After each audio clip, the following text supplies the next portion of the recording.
All right. So the gang is all here. Yeah. Nobody's watching yet, so. So how long do we go before we call it? Nobody watches. Well, 5 just popped up, so. Oh. High five. Welcome aboard. Well, folks, welcome to the May American Praetorians live stream, or whatever we're calling this thing now. I haven't come up with a fancy name, so if anybody has any ideas, go ahead and throw them in the chat or the comments or something. No guarantee I'm going to go with it. And I'm probably definitely not going to go with anything Coop comes up with. They're just too spicy for YouTube, that's all.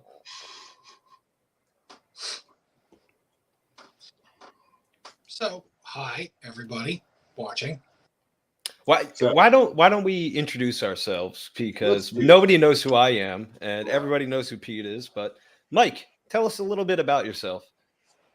My name is Mike Cooper.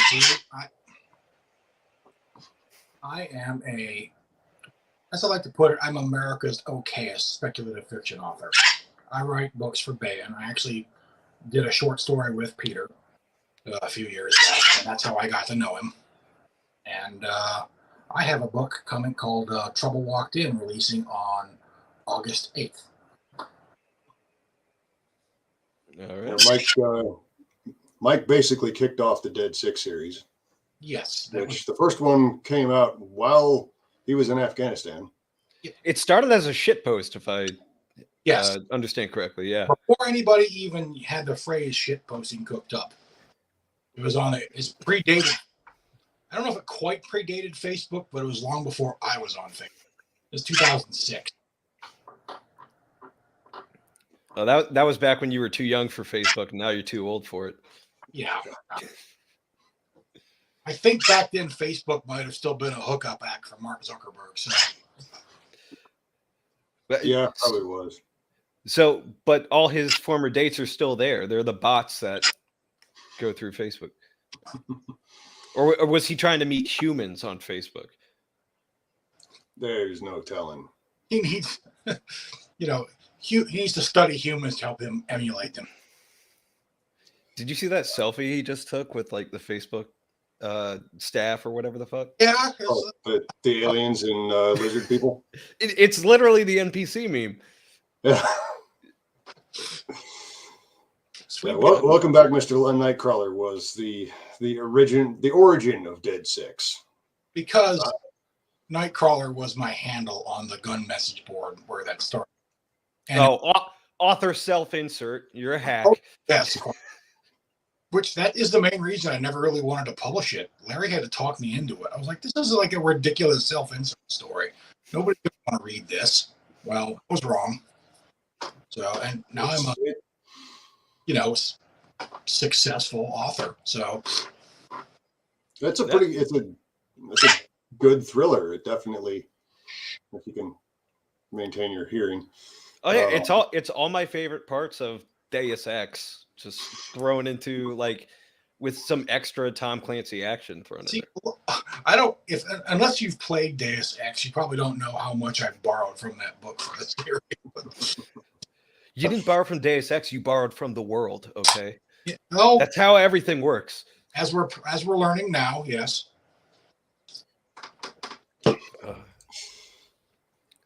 So why do you sign your books in crayon, or is that just Larry making fun of you? That was something Larry came up with because that's what passes off for humor with him. And I try to be a good sport about it. Like I'll do his books too, and I do his signature better than he does. Because his signature is a little squiggly line. It doesn't even look like a signature. So I'll make elaborate ones where I make a dragon out of his name, and like the C is a mouth, and it goes all the way to the A, and there's a tail. And one time I did it I made the I in his last name a big dick and balls. He didn't think it was funny, but again, he's not a veteran. So. That's his inferior. He can't appreciate a good dick drawing. You had to have been in the to really, see that art form for what it is. Oh, it is an art form. Yeah, I also There sign was- other people's books, but I got kicked out of the Barnes and Nobles for vandalism. So Time I went and signed my own books in Barnes and Noble. It was the one in Pueblo, Colorado.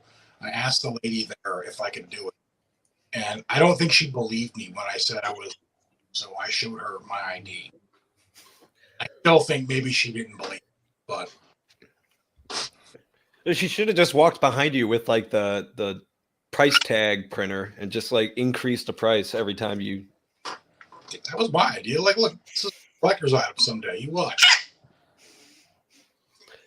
It's a collector's item like the manifesto of Matthew Harris or anything like that. There was some discussion when the omnibus, the Dead Six omnibus, came out that included the story that Mike and I wrote. Mhm. That now they were going to have to get 9 signatures.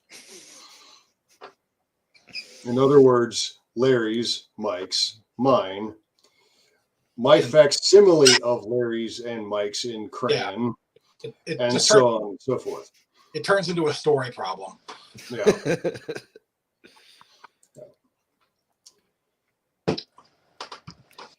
No, it doesn't necessarily have to be a Marine to appreciate the Dick and Balls graffiti. We're very good at it. I was in the Air Force. I appreciate a good Dick and Balls graffiti. Oh, I thought you meant and graffiti. Just... Found out that's a universal thing too. Like the Canadians, we took over for the Canadians at our patrol base in Afghanistan, and their dicks everywhere. And even the Afghans would draw crude dicks. Of course. Of course. It was kind of Look, when your writing's all in cursive and like you can make any word sort of look like a dick and balls, you get naturally good at it. That's just This is Jax, the parrot. He mostly tells me what to write, and I just sit here and type. In case you're wondering how the magic happens. Oh yeah, and occasionally prepares to go down in a hail of gunfire when the feds show up. Yes, I've got an entire lore I've made up for this bird because, being a fiction author, I have a whimsical imagination. you need the angel on your other shoulder to balance him out. Yeah. That may be a problem. Royden Wood. Coop is a literary tastemaker. I'm buying your books. This is way better than Oprah's book club, by the way. She never mentions Dick and Balls. Fair criticism. I mean, she does, just not on air. Like she's like, hey, this is Harvey Weinstein. Here's what you're gonna have to look forward to. Yeah, but if it's not on air, what's the point? It's what happens off camera that you need to be worried about. Jax is not a familiar. This isn't like some black magic. If he's just laying low up here in the States until that whole business down in Central America blows over. Alchemist, that Jax is not the angel. Trust me. No. Like we've heard the stories. We've seen the manifestos. This little act on an angel.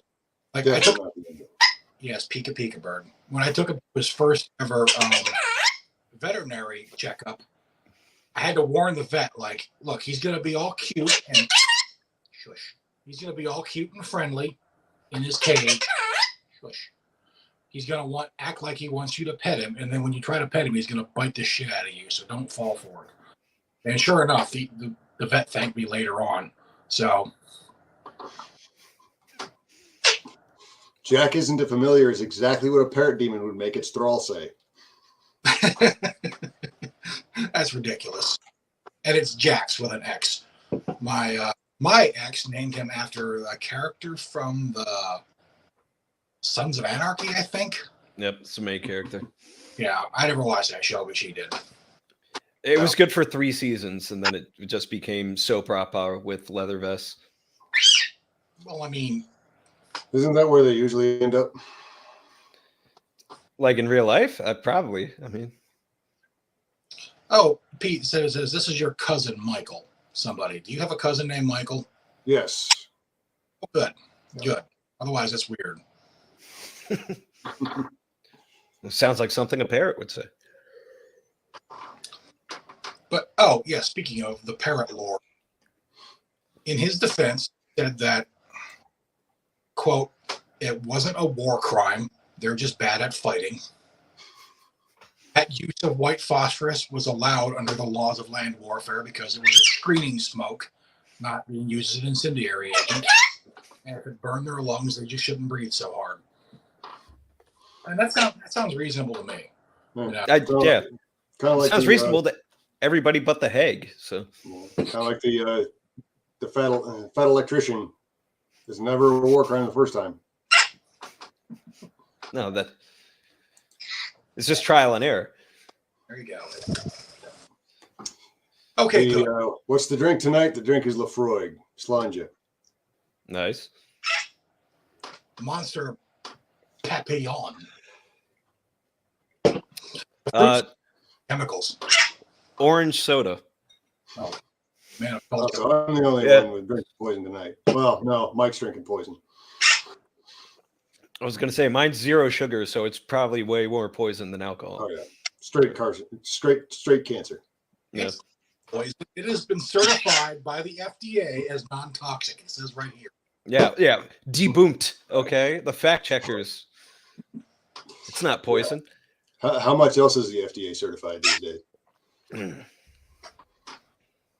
Probably going to get shut down and shadow banned just for that crack. If it's poison, it's not working very well. So yeah, I actually read Dead 6 while I was working on Task Force Desperate back in the day.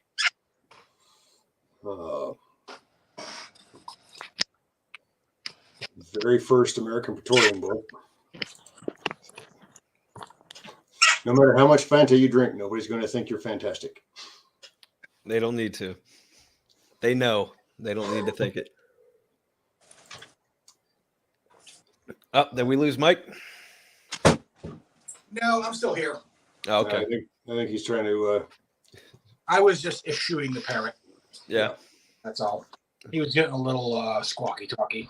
Yeah, he's trying to steal the show. Well, and if you don't, ignoring him does not make him go away or quiet down. He. Yeah. So, how did you find out about Dead 6? I wrote it. Well, obviously. Well, actually, no. When did you find out that it was becoming Dead 6 and it was going to be published?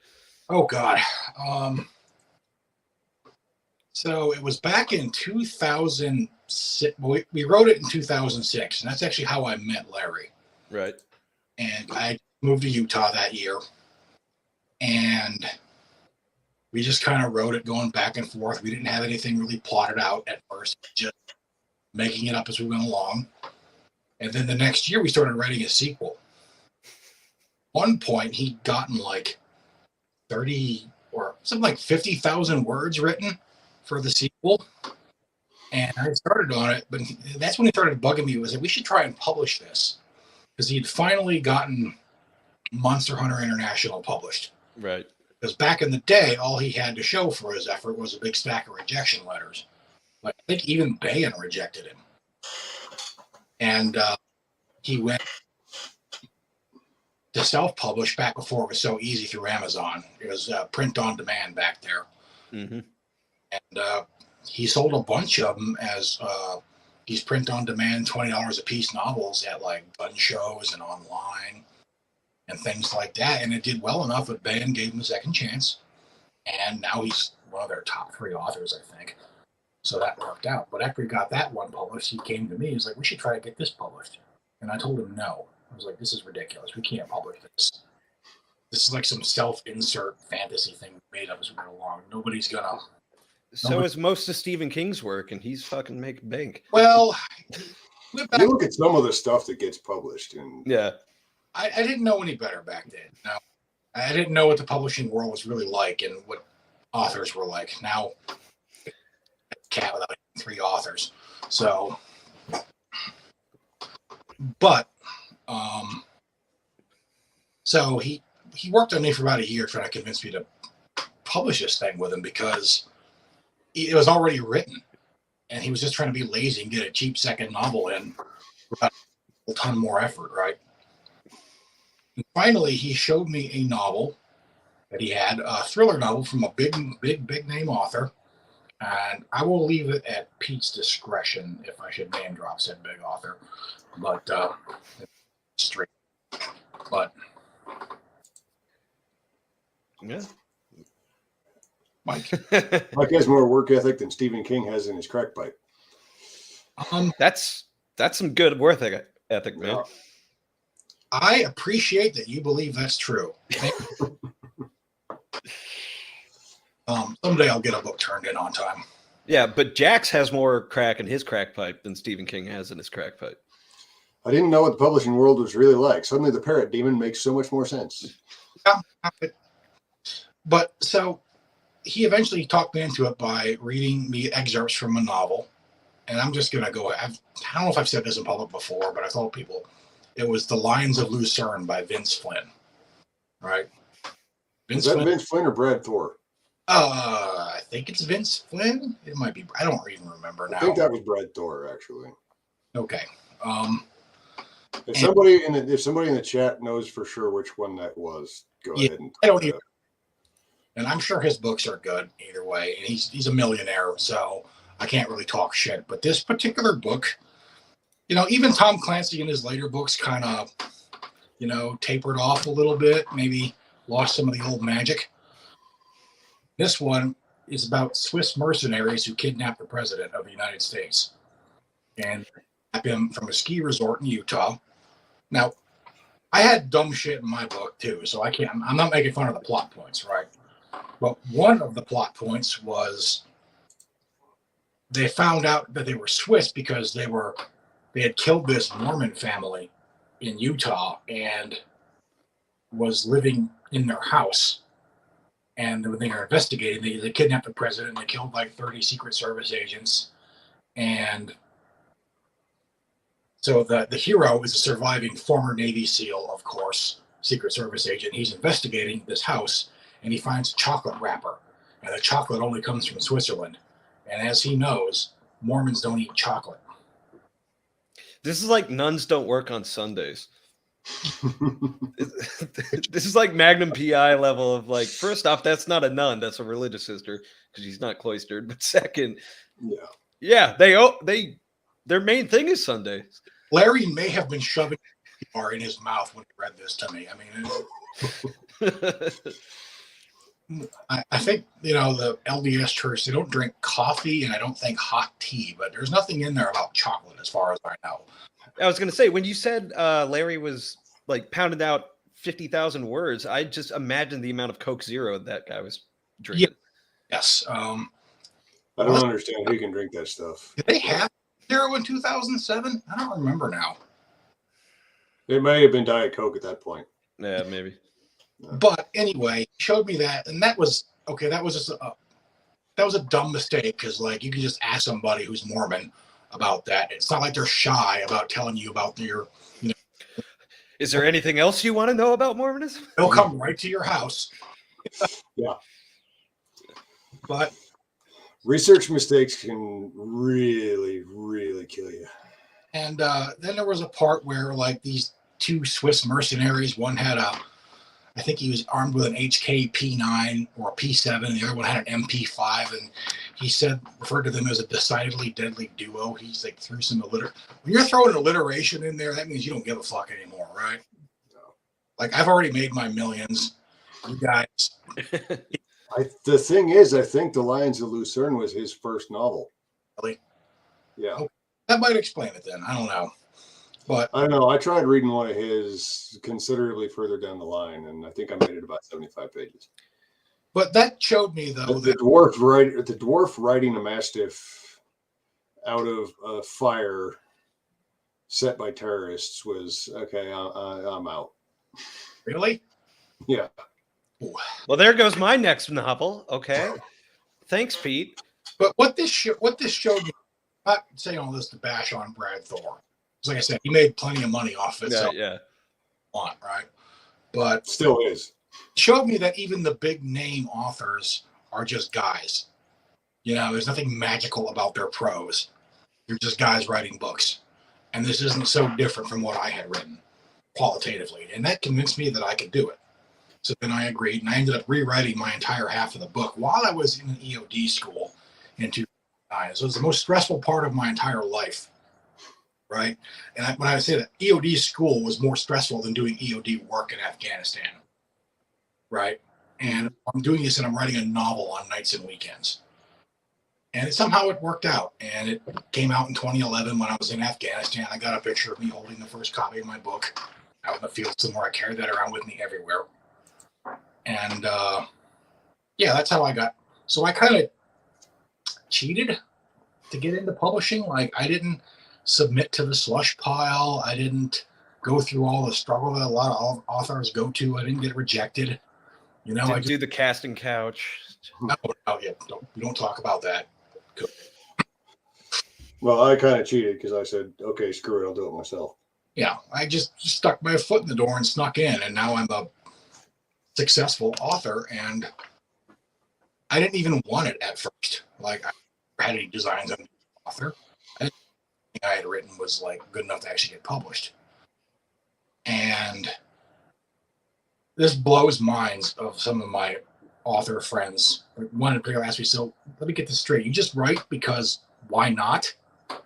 Like, pretty much. I mean, I have a talent and it beats working a real job. So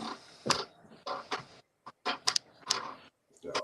think I've talked enough. Now, Pete, this is your stream. You should talk about. Yeah. I can't, Pete, can't carry the whole show, okay?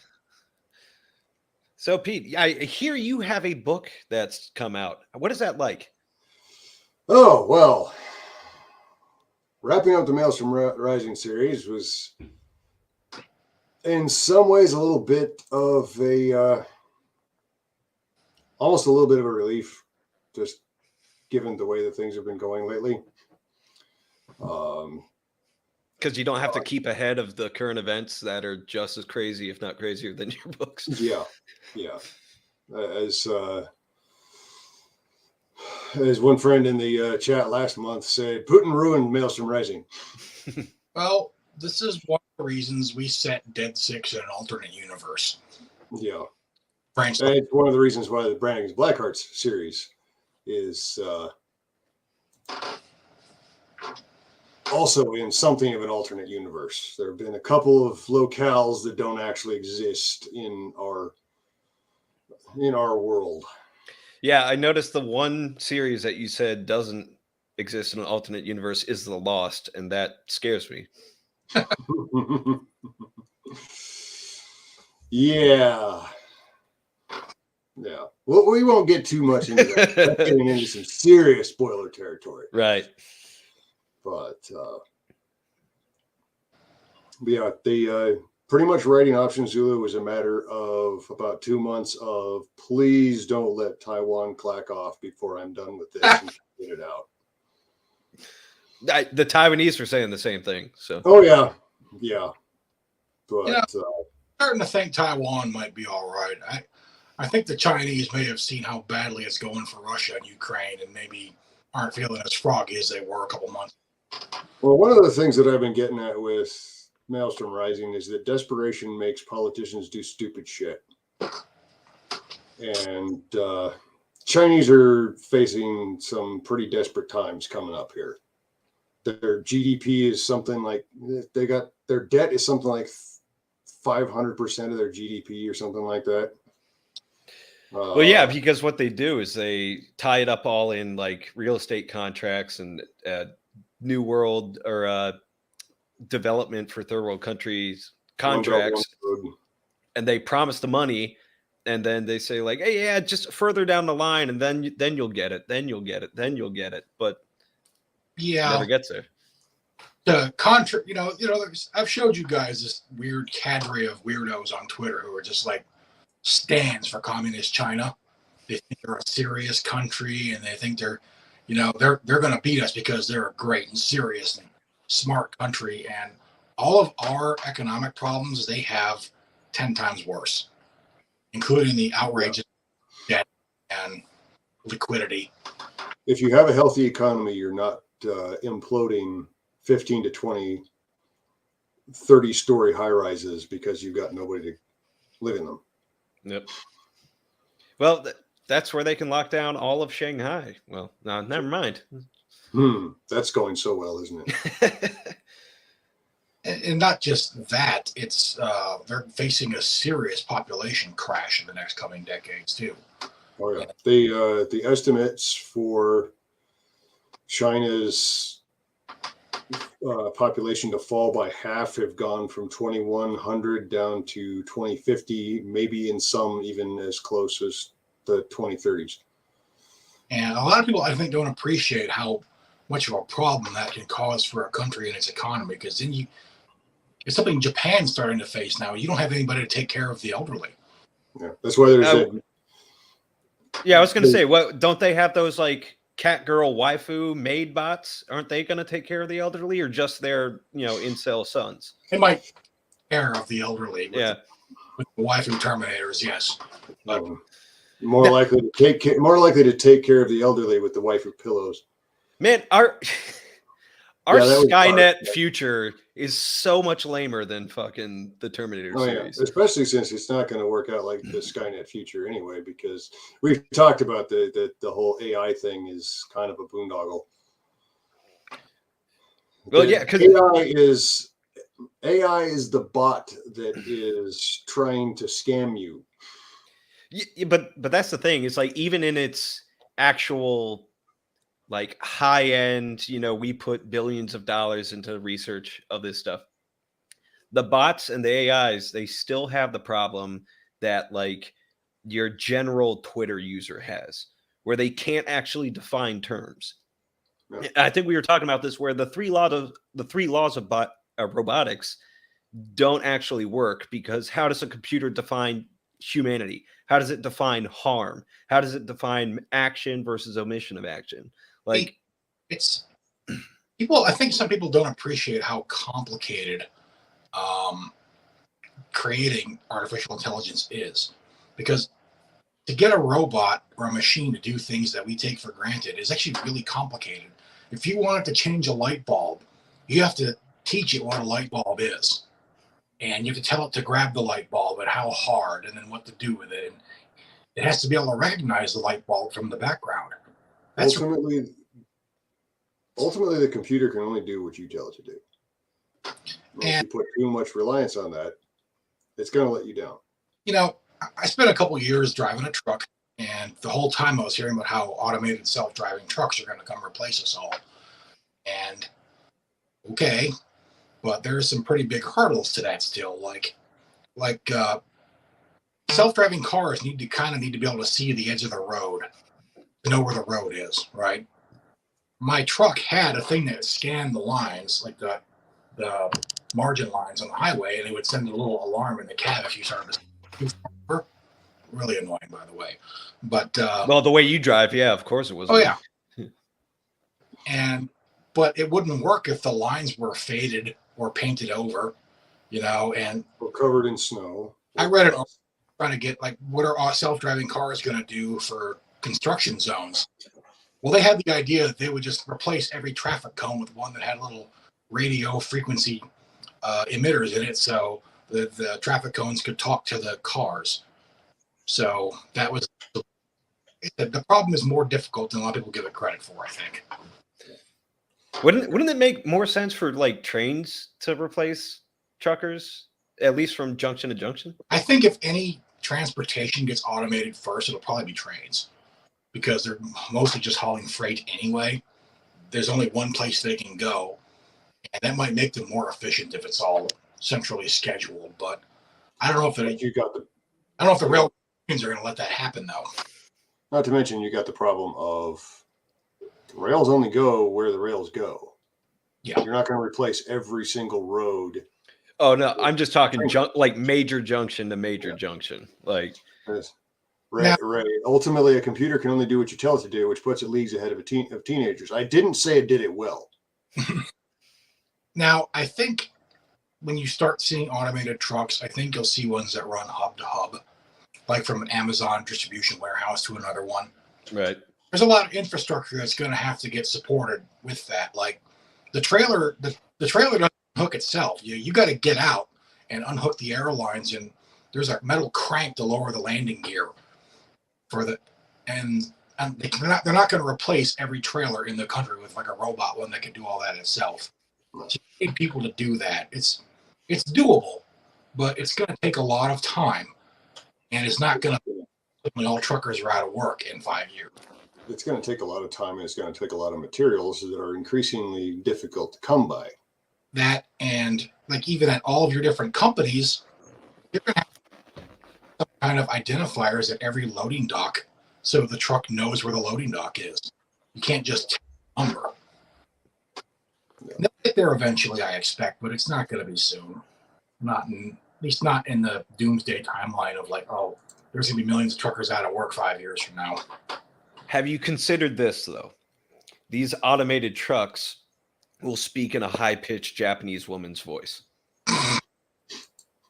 Like, this is the future that we're headed towards, man. Like, I don't know if you've been looking at the hints and the clues, but I hope so. That's Coop's version of the fourth industrial revolution. Yeah, they'll have cat ears instead of the tailpipes coming out. I hope it just chatters at the time. There was like an admiral commander for World of Warships. They did that. It was like a little waifu girl who talked in Japanese, and then another one was Korn from 40K. So good grief. It's chaos no matter how you characterize it.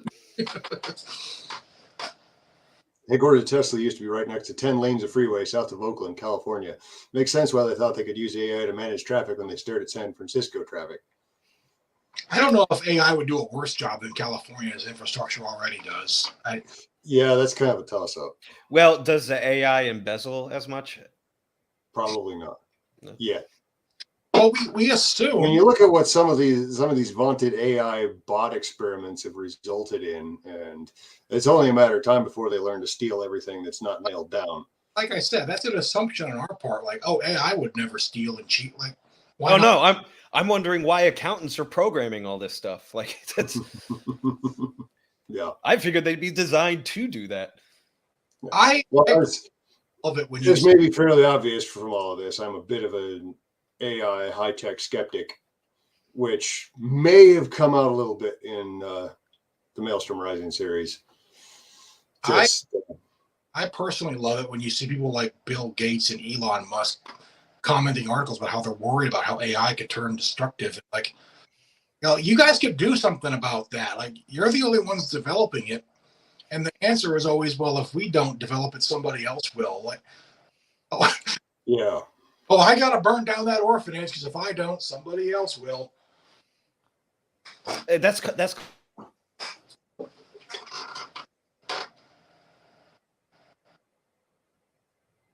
You just got muted, Coop, somehow. Yep.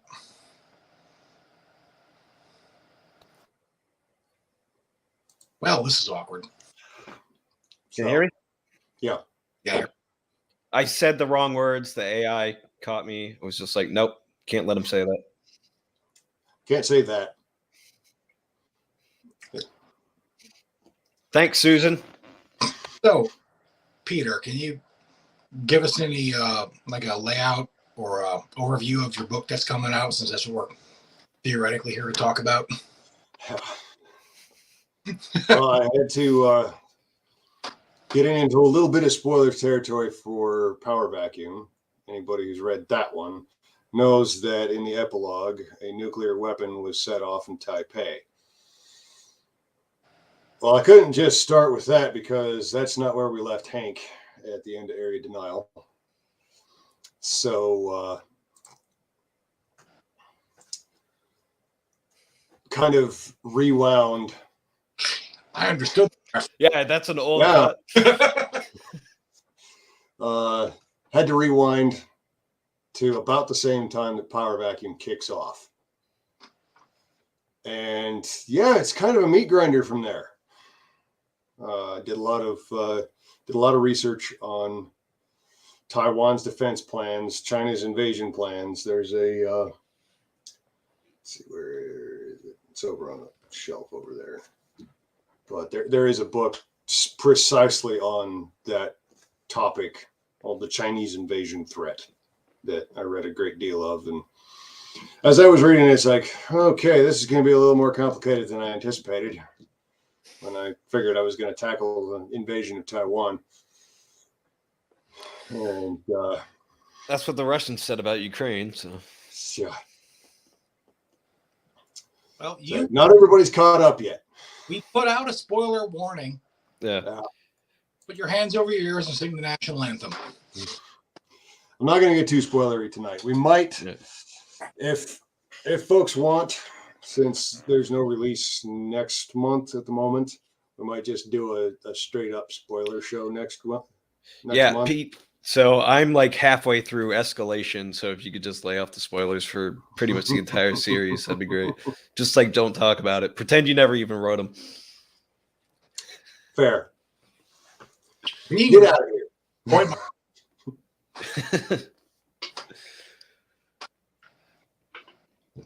Given that you've said something in the past about the prologues and the news stories in the prologues.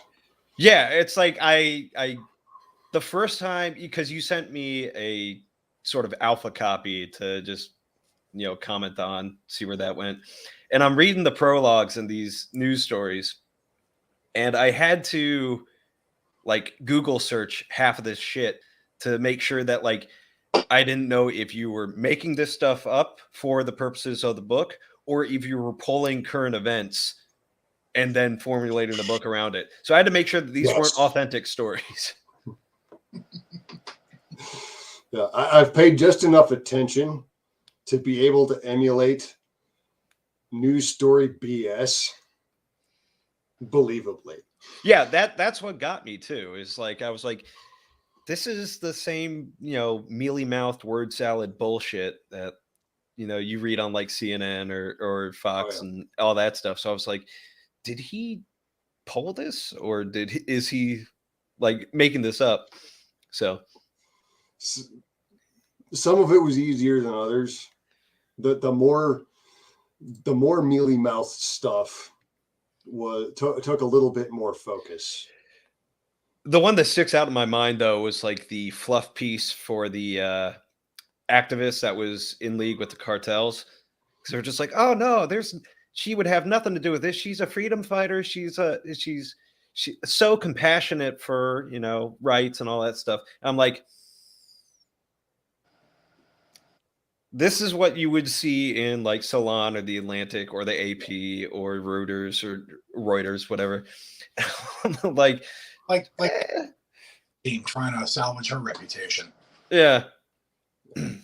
I did cut out the prologue going into Option Zulu and just jumped right in, mainly because I was backing up to, I think I said it 13 hours before Matt and his team took contact at the beginning of Power Wrecking. Right. So, but I mean, at that point though, it's like, does the reader really need to know what the news is saying about these events? Like, especially after the epilogue for Power Vacuum, it's like, okay, shit has officially gotten real. So I figured let's cut the crap and get straight to brass tacks. Mm-hmm. So this is like writing science fiction, and I don't have to try to be relevant or keep up with current events. I don't even design the story in it. So that's also part of the reason why it was time to wrap up Maelstrom Rising. Just like back in 2017, it was time to wrap up American Praetorians.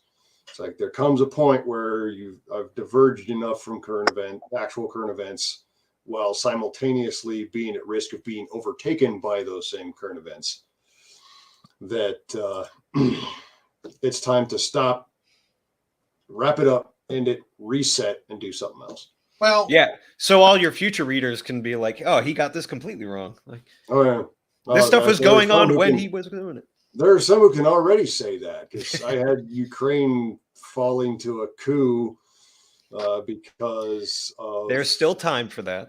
There is still time for that, but all the same, I think the hatred level for Russians has progressed to the degree that it's less likely. In Ukraine or here? I was thinking more in Ukraine, but Yeah. Honestly, I here's weird.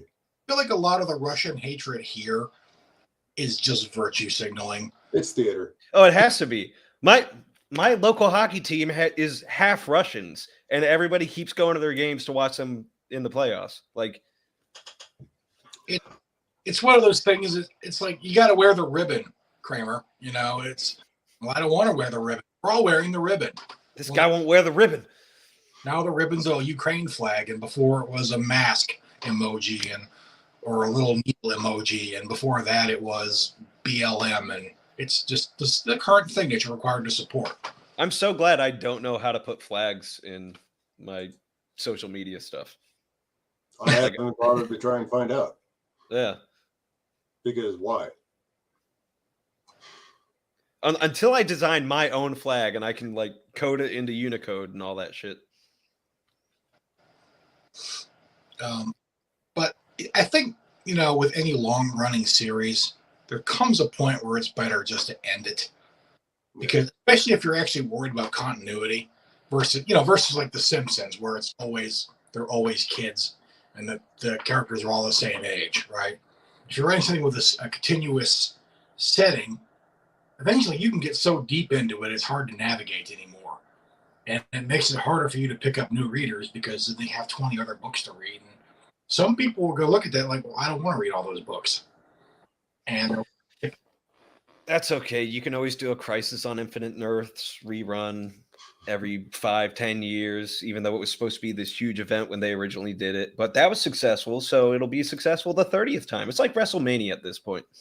I gotta be honest. I am so over all the internet commentators rattling back and forth about the Marvel movies. Like, the novelty of them wore off for me like 10 years ago. Yeah, I stopped watching them after I didn't even think I saw Endgame. I thought Tron was stupid, and they went downhill from there. So I saw Infinity War and Endgame, and I was already losing. As soon as I heard if you boil it down, there are probably about 5 or 6 good Marvel movies, and they were all made before about 2010. As soon as I fought for Infinity War and the Thanos snap, I was like, they're going to use time travel to bring them back. They're like, no, it's not time travel. Then it's time travel. Then it was time travel. Yeah. And apparently, quantum time travel means you can go to Asgard too. It's magic. Just Pete, write that down. Yeah. No. Yeah. No. I first off, I don't think you're right about 2010 because Iron Man came out in 2008, but it's either here. I grabbed a year. Yeah. It started. It really, if you really look at it, it started going downhill fairly quickly. It really started going downhill with Iron Man 3. Yes. So like I didn't watch Age of Ultron. I figured they just explain it in like the next 5 movies that they made, and they did. And then my roommate at the time took me to see Infinity War. And I'm like, this is 2.5 hours. All right. And so sat through that. And he's like, yeah, it was pretty good for what it was. And I'm like, it had the Gungan battle from episode 1 in it. Like the Wakanda battle, it's the Gungan battle from episode 1. And with worse tactics, actually. Yeah. So I just want to say, like, if I wrote a book about a culture that was derived from Africa and then rode into battle with rhinos and shooting laser spears, that might be the end of my career, right? But you're not of the right political persuasion with the right connections, Mike. I'm just neither are the African countries. I'm just no, they're not. Like that's getting back to the real world type stuff. On that note, Law Dog had an interesting point about all the Belt and Road stuff that has a good chunk of Africa in basically debt slavery to China. Right. It's like, we're going to build all of this infrastructure for you. Oh, you can't pay for it, so we'll just take your natural resources. Yeah, that's all they wanted in the first place. Yeah. Oh, yeah. They didn't want to actually pay for any of this. That was always the grift. But the thing is, it's Africa. There's going to come a point where the Africans don't give a shit anymore, and then all of your people die pretty horribly. I was about to say, like, and they take what you left behind. Like, China's going to say, well, okay, well, you owe us this. You have to give us this now. And they're going to be like, lol.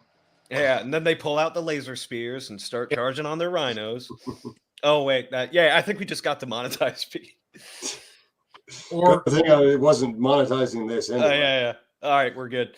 Yeah. We can say all the gamer words we want. JH Grace, I live in Arizona, so I just had to Google map the Phoenix locations. It was eerily close to reality with all the BS going on at the southern border. And then Sir Brass, I lived in Phoenix. I could literally see everything where things were happening. Google Earth is my friend when it comes to these things. Yep. Because I've been in Arizona a little bit, but not a whole lot of time in Phoenix. Yeah. Mike's screwed because Google Earth doesn't have any of his sci-fi shit in there. Nope. There's no Google for a fictional planet. So, but that works in my favor because then I don't have to worry about getting things correct because it's whatever I said it was. Okay. I was going to ruin your day and say there's probably some software where you can actually map out solar systems and galaxies and stuff like that. I guarantee you there is. In fact, there's a, what is it?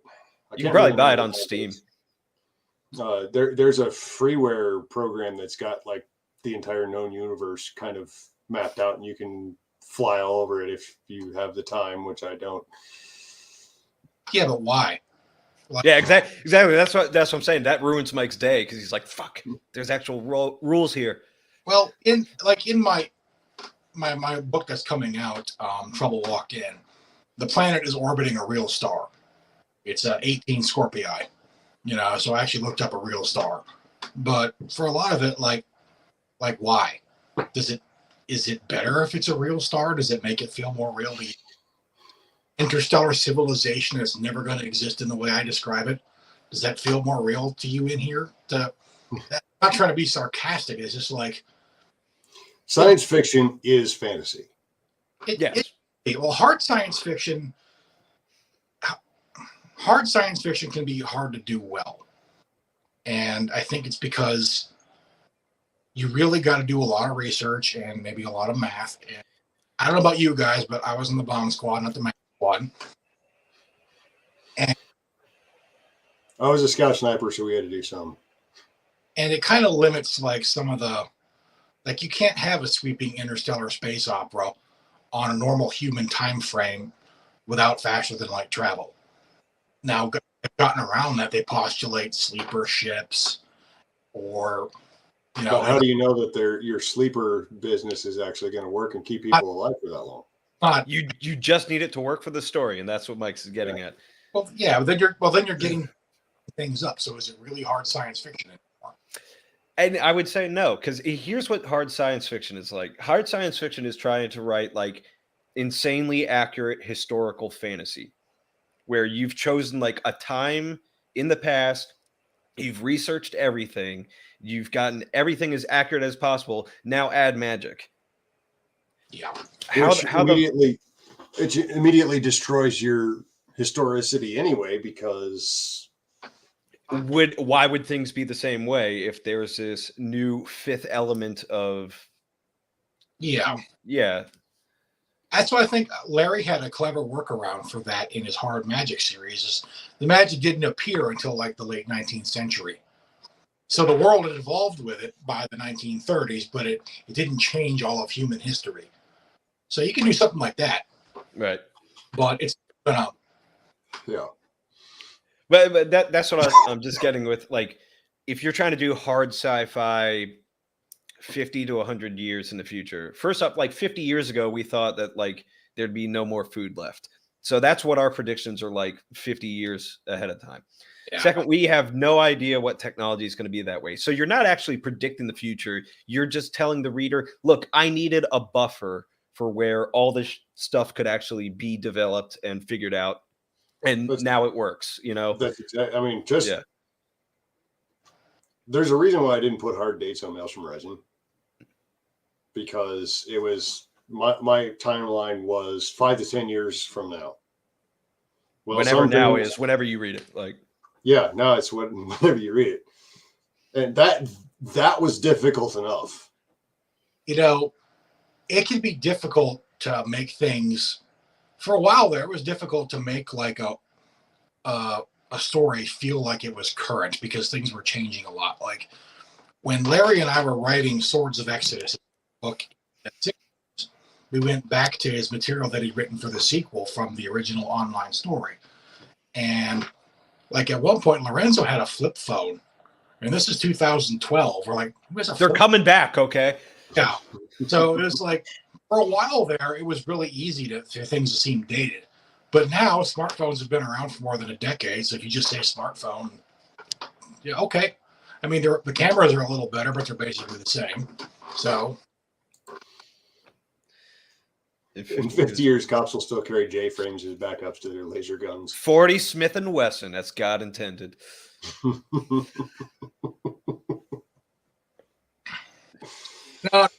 I'll give 40 like 10 more years. It'll get rediscovered.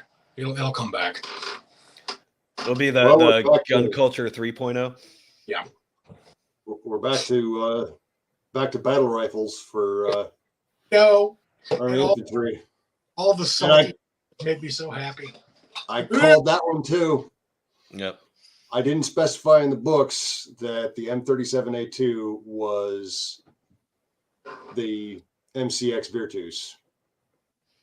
But lo and behold, just as I'm wrapping the series up, which company won the NGSW contract? The right one. You wanted Textron. I look, I'm an MCX fanboy. Even though not a fanboy of the prices, but as far as the weapon system goes, I like it because the AR-18 was superior and never got its chance to shine outside of the Troubles. So, how could I not like it? Isn't the MCX derivative of SIGs? They used to have like their piston ARs they discontinued. I believe it's derivative of those, isn't it?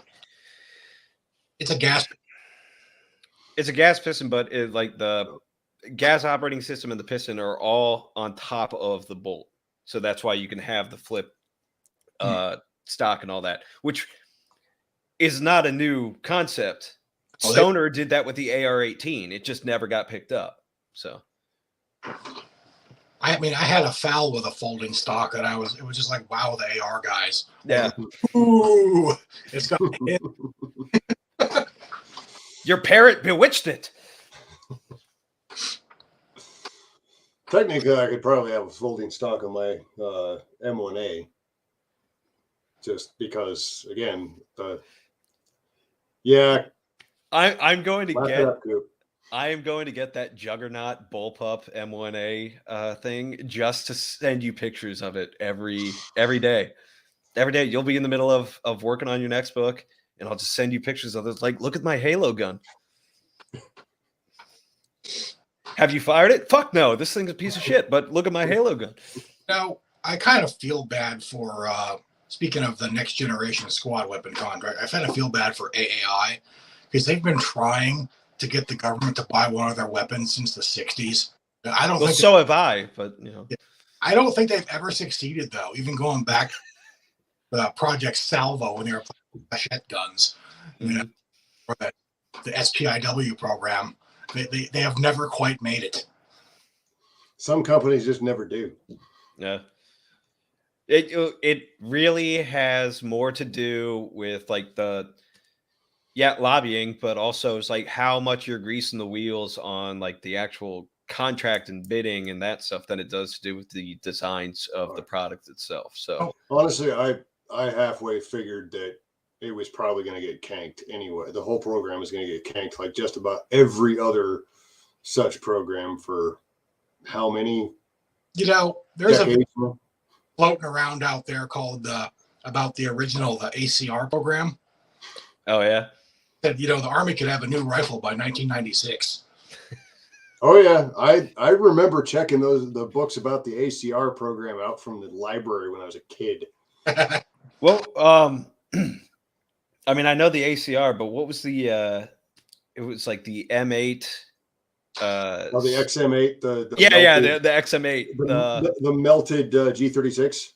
Yeah, Yeah, it made it Yeah. sweet looking because they had the ACR, then they had the OICW, then they had the XM8. and then they had the M25 Punisher grenade launcher They derived. actually that got farther than any of the others though, because it actually got fielded for a very short period of time before it turned out to be a boondoggle and nobody took it out of the armory anymore.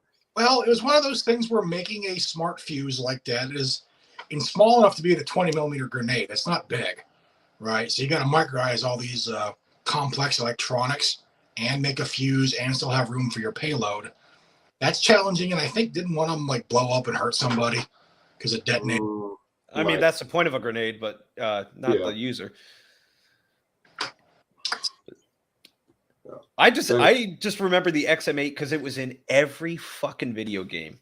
Like everybody was convinced that SEAL teams were going to be fielding this everywhere. Like SOCOM had it in all their games. It was the gun you had to get. And then I was like, okay, how are they doing in real life? And it's like, oh, they never adopted that. Nobody uses that. I don't know if you guys remember the Magpul Masada that became the Bushmaster ACR. Oh yeah, yeah. I remember the hype about this because back on the gun boards, all the AR guys were like, "Oh, the AR is the best thing ever." As soon as the Masada, they were ready to drop the M4 like they didn't even know it, right? Yeah. At SHOT Show 2008, there was this huge crowd around the table to see the ACR. You couldn't get near it. And then they sold the Bushmaster, and Bushmaster wanted like $1,800 for it. Yeah, and not only that, but everybody said, "Oh, Bushmaster." Oh. Yeah. We only bought from you because you were like one of 3 companies that made the AR. Like the 90s were a tough time, bro.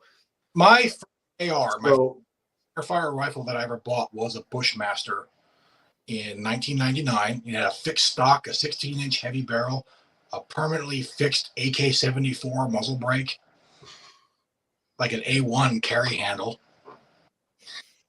And it didn't work very well.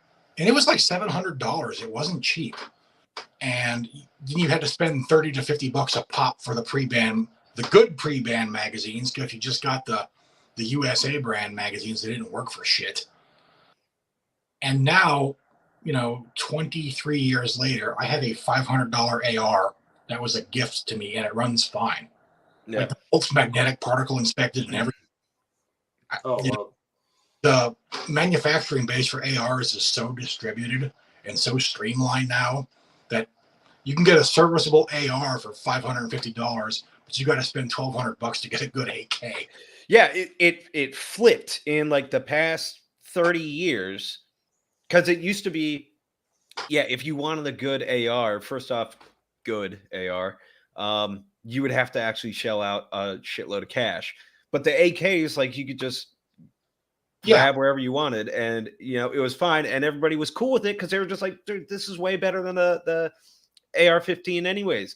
The AR-15 is 5.56. Real men shoot 7.62. But why did the North Hollywood shootout guys choose AKs? Because they're better. So like that's the attitude, and now it's completely flipped. Yeah, I mean, it was a time to get a good Romanian AK. Well, I mean, good. It was a Century, right? For like $450. But if you wanted a really reliable AR, you had to get a Colt, and those are over $1,000. Now it's just the opposite. Yeah, but that and a lot of that has to do with the sanctions on Russia and things like which, and I'm talking about like the sanctions back in 2008 or in 2010, around that time frame, and also the AR-15 has become the open source weapons platform. They also changed import regulations a few years back where I don't think you can import barrels anymore. Yeah. And that really drove up the price of parts kits because now you got to have a U.S. made barrel too, I think. And still probably build one in your garage with some fairly basic tools and raw materials. Look at the shovel AK. If anybody watching this has not seen the shovel AK, go look it up right now. First off, haze yourself because that's been around for a while and you should see it. Yeah. Now, also, because Poppy Bush, the first President Bush, signed the 1989 assault weapons import ban, that's why you can't get $400 AK straight from Romania. So I know I had to go to Romania for mine. They all have to. Oh shit! I wasn't supposed to say that. That's where 922R comes from. They all have to have U.S. made parts, and that's where you would get the Drunken Monkeys at Century. Added the U.S. made parts, and you know, the Drunken Monkeys at Century, or the Cokeheads at Keltec. Oh, I got to give Keltec credit because they're willing to do a line and think outside the box. You know. I thought the Keltec RFB, when I first saw it in like 2007, I thought it was a really neat design. They made a bullpup FAL basically, and did Brad buy that? I don't. Larry has one. I've shot it. Larry Correa has a Keltec. Oh yeah. It's okay, but it's a Keltec. You know, their problem isn't the thinky. The problem is thinky building. You know. My first experience with Keltec was in an SU-16. It was a rental, which is part of the problem already, but yeah. That's like shooting an issued M9 Beretta. Yeah. I will say my Air Force issued Beretta ran like a sewing machine. I had no problems with it. Probably because it didn't get shot much before it, you know. Now, my first overseas job in 2004, we were issued these old Berettas that were so old, like the tritium night sights had burned out. Mm-hmm. And one of them, the magazine wouldn't come out of the mag well because the release was broken. And another one, the rear sight was halfway out of the dovetail. And they were just junk. And we had the USA, well, not the USA, but the checkmate magazines where this was the Army's fault. The Army said they wanted to cut the phosphate coating on the inside of the mag too. So it created all this friction. So you take a round out of the top of the magazine and the rest of the rounds just wouldn't come up like a broken pad dispenser. So I've had a couple of Glock mags that were like that. Oh yeah, I know exactly which ones you're talking about too. So, question: who should win the Army's FARA and FLARA competition, Sikorsky or Bell? I think for the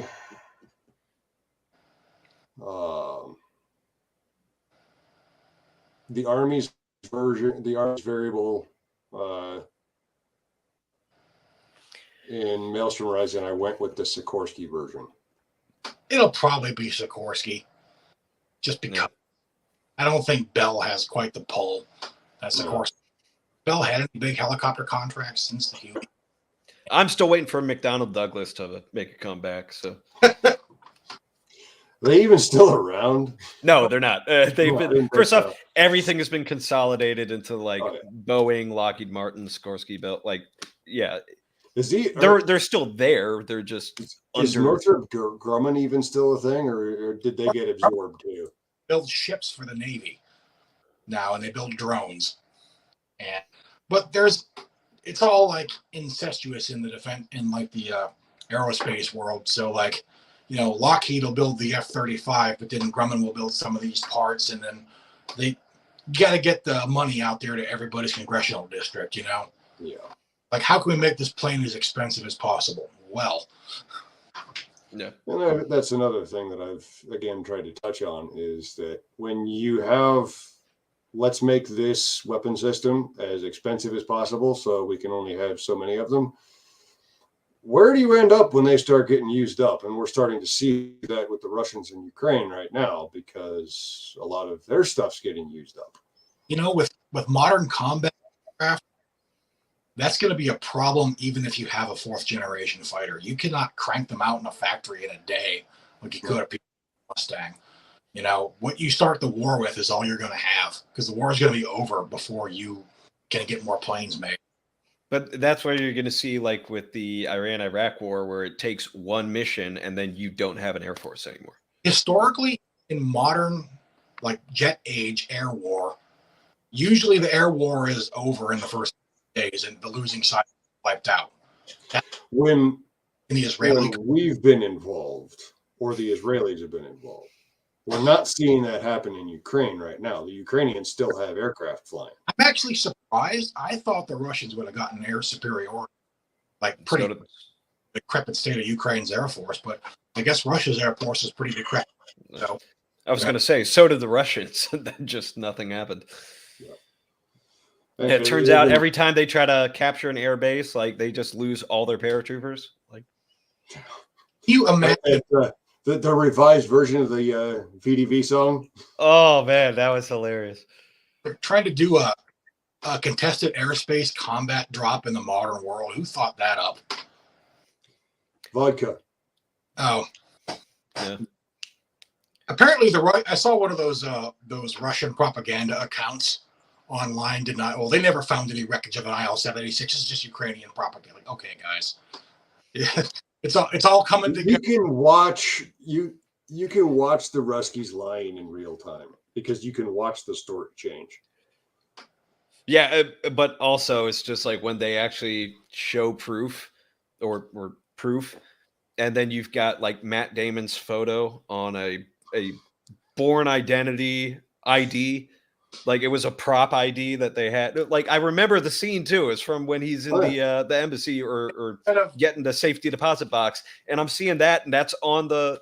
I'm like, and instead of cars, 2 copies of The Sims, the video game. Turns out they're as good at this stuff as we thought they were. No, they're constant. I think they were probably better back in the Soviet days. Well, the Russians. If you really start to do the digging, and I talked about this a little bit last month. If you do the digging, the Soviets had all kinds of government and other institutions in the U.S. thoroughly infiltrated. Yeah, they had it largely infiltrated by Americans who were following Soviet orders, but they used to be a lot better at this. And it seems that they've gotten as bad and complacent and lazy as we have. Russia had a huge brain drain after the collapse of the Soviet Union. Their country went through some really bad years there, and a lot of people just left. And I think our institutional. Now they're playing hockey on Goop's local team. Exactly. Hey, those Russians are badass. All right, have you seen them skate? Obi's still doing slap shots from the point. And I think the Russians are also in a situation where I think Putin is in such a bubble that nobody's afraid. People just tell him what he wants to hear. Because I think minions are probably terrified of him. Oh, yeah. The FSB and the Mafia are essentially the same thing at this point. And honestly, they always have been.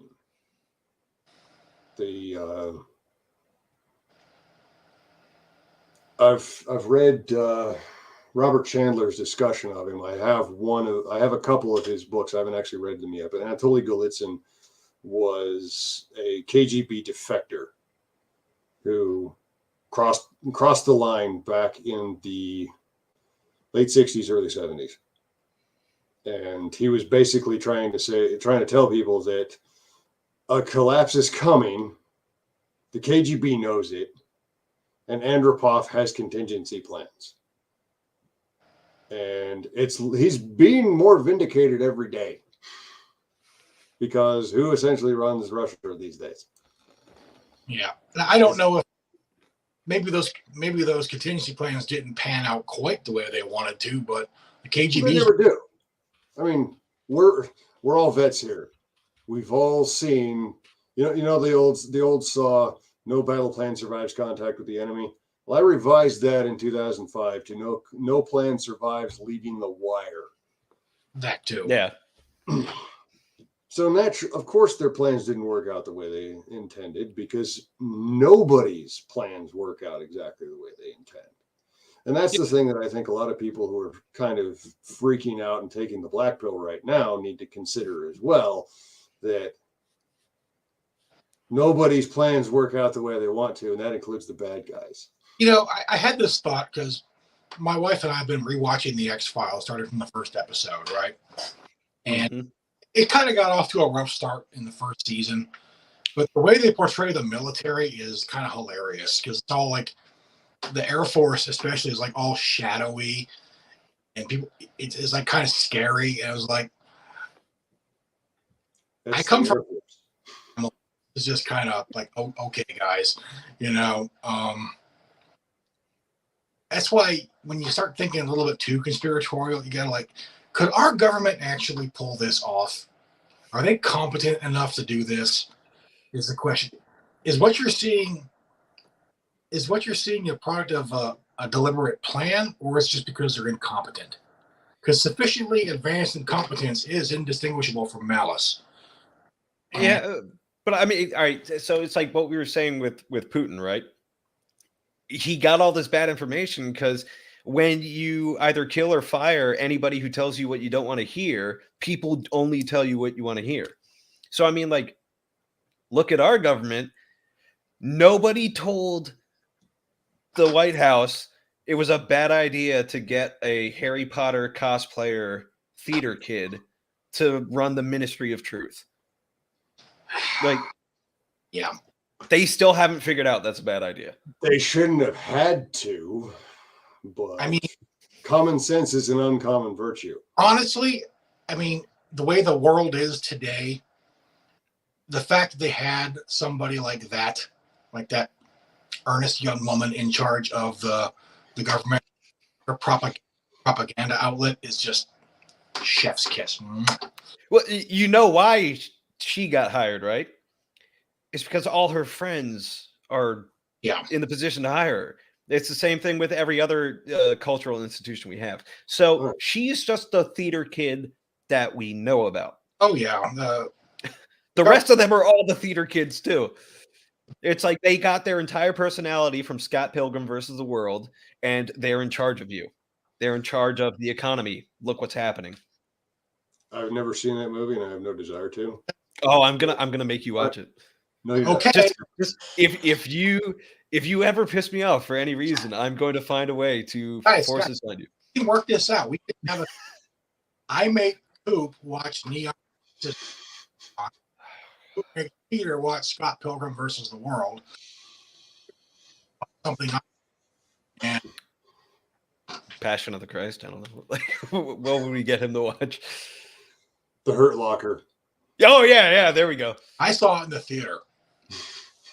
You paid money for it. Oh yeah. Wow.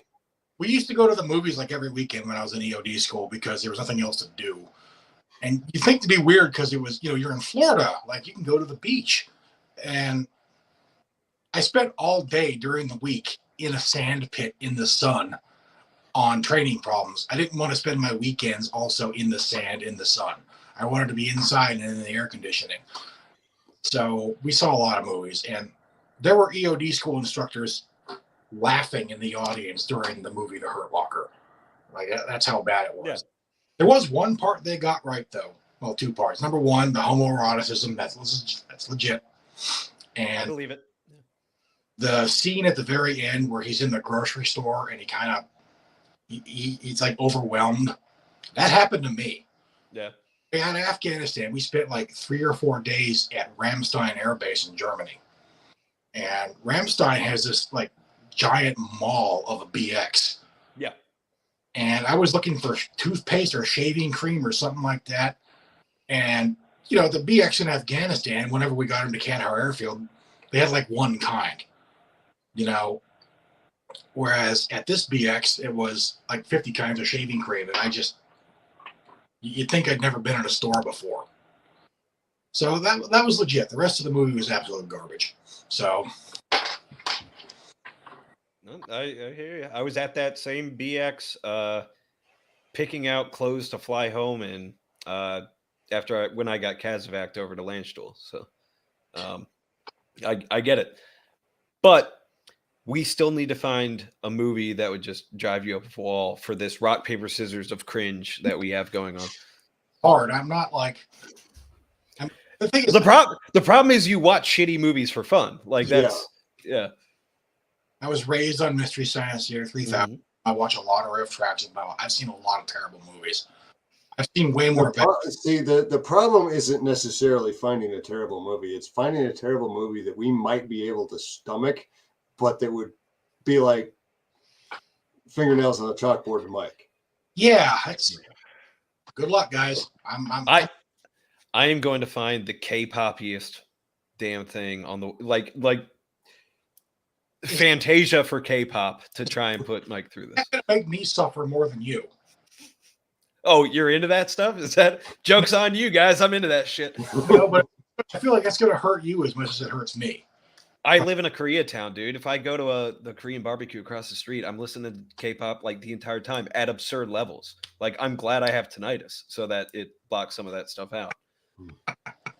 I'm glad I live in the country where I don't have to be around that stuff. Hey, the food's good. It's just you have to put up with like just the weirdest music videos of all time. Like I thought Katy Perry was bad, but the other KP is worse. Like I'm sure the viewers are wondering what I'm talking about. I told Coop kind of hates anime, and understandably, it's very kinda, yeah. All of it. He's probably also seen more of it than either of the other two of us. Yeah, I was an animation student in a class full of weeps. Like I saw all that stuff, and everyone's like, "Oh, no, you haven't watched the right anime. You have to give this a chance." And I watch it, and every time I just be like, "This is exactly the same shit I hated before." Just because you like anime doesn't mean that this one anime that you like, I'm magically gonna like it. So I had the idea that one of these days we're gonna live stream us watching the cringiest, weebiest, emo-est anime of all time, Neon Genesis Evangelion. And it's also got a bunch of completely like pseudo-Christian symbolism that means nothing by the admission of the director, because he's Japanese. He doesn't care. But he put it in there just for the visual flourish of it. And it's just gonna drive Coop nuts. And I'm excited. Isn't it like I've already seen that one out. That they remade it into a series of movies, and I guess all the super fans hate it because they changed stuff, but they're all on Amazon Prime, so that's what we're gonna do. That way, 2-hour chunks instead of episodes, and then the one where we don't need to see that. No, we don't need to go into that either. Oh man, Shinji, no. Oh wait, yeah, I know what you're talking about. Yeah. I know enough of the memes to Fucking Japan, dude. Should have been 3. I've been saying for years we either nuked them too much or not enough. Yeah, should have been 3. Sir Brass, you don't understand my tolerance for bullshit. Like for the past 6 years, Pete can tell you. Oh boy, I was working for 8. Yep. The movies are actually coherent. Make him watch the series. Fuck, dude. Coherence a strong word, Mr. Brass. I don't know if I'd go that far. I was gonna, dude. Isn't it like 30 fucking episodes? I don't want to watch the original series. I saw. Okay, all right. As long as you're happy. Yeah, I've already said I'm sitting this one out. This is for my enjoyment, not yours. Yeah. Don't worry. And like the fact that, because I hate it too, but the fact that Pete has not seen Scott Pilgrim versus the World is too much of a good thing for this world. Like we need to bring you down to the misery and pain that the rest of us feel. You live out there in the country away from all the cringe lords. You don't have to see them every fucking day. I'm over here in DC fucking. Oh God, no. Well, we need to. I know we need to introduce some cringe to your life. It's like a crab trying to crawl out of the pot. And we gotta. Yep. No, I have seen Napoleon Dynamite. That was plenty of cringe for me. No, Napoleon Dynamite is just completely unfunny. Like, but Scott Pilgrim versus the World is negatively funny. Like it makes jokes less funny. How dare you compare Napoleon Dynamite? Yeah. Scott Pilgrim it's Twitter in movie form that was somehow made before Twitter was a thing. So it's like all these people got their personalities from this movie. And the comic books were even cringier. Make sure that this movie never happens. Yes, which is it's going to be a tough mission because the director has actually made some really funny fucking movies. Like he's a good director. He just got saddled with this piece of shit source material. But I saw Napoleon Dynamite in the theater in Qatar in 2004, and there were a few Arabs in the theater, and I was the only one laughing. I think that kind of humor doesn't jump the cultural gap very well. Especially not that. I also saw For the Worlds, the Tom Cruise one in 2005 there. So there's a scene where the little girl, Dakota Fanning, I think, goes off to to go take a leak in the woods, and she's by a river.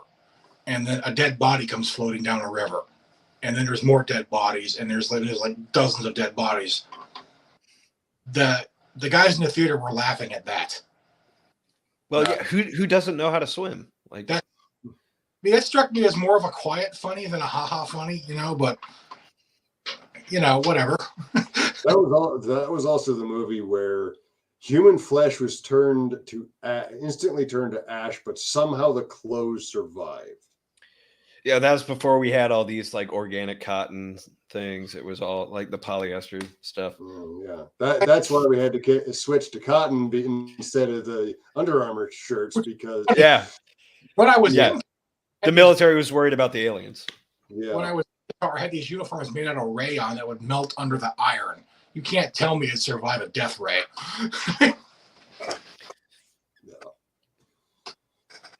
So, Sir Brass, you say it's quotable, but here's the thing, because I was still in school when this happened. So a bunch of people had already seen it, and they're coming back to class, and they're just saying these quotes completely derived or devoid of context, right?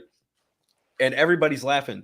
So as somebody who hadn't seen it, or people who hadn't seen it, we all thought, oh man, this got to be the funniest movie in the world. Like, because if these guys are having such a great time quoting this movie, obviously if you see it in the theaters, it's going to be even funnier. But no, even without context, it was funnier when my classmates were quoting this movie, like, oh, Tina, eat the ham. Like, that was funny hearing them do it. And then I see it in the movie, and I'm just like, it's the kind of humor that's not for everybody.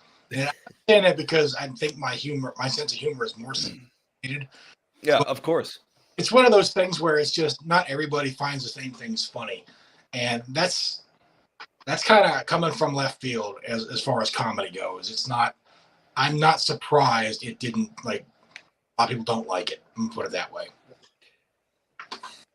I might have liked it if I hadn't heard the entire movie quoted before I went and saw it. But I mean, the same thing with like Anchorman was the same way. If you had any friend that saw that movie before you did, you heard the entire script before you ever stepped foot in the theater. Yeah. Because everybody was quoting that.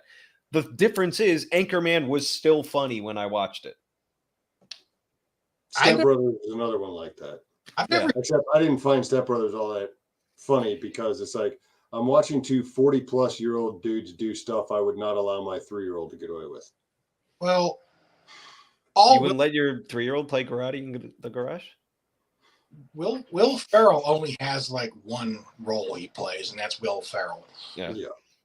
And I can only take Will Ferrell in very small doses. I never thought he was quite as funny as a lot of people did, to be honest. I'll say this. The funniest scene in Step Brothers doesn't have any of the main characters in it.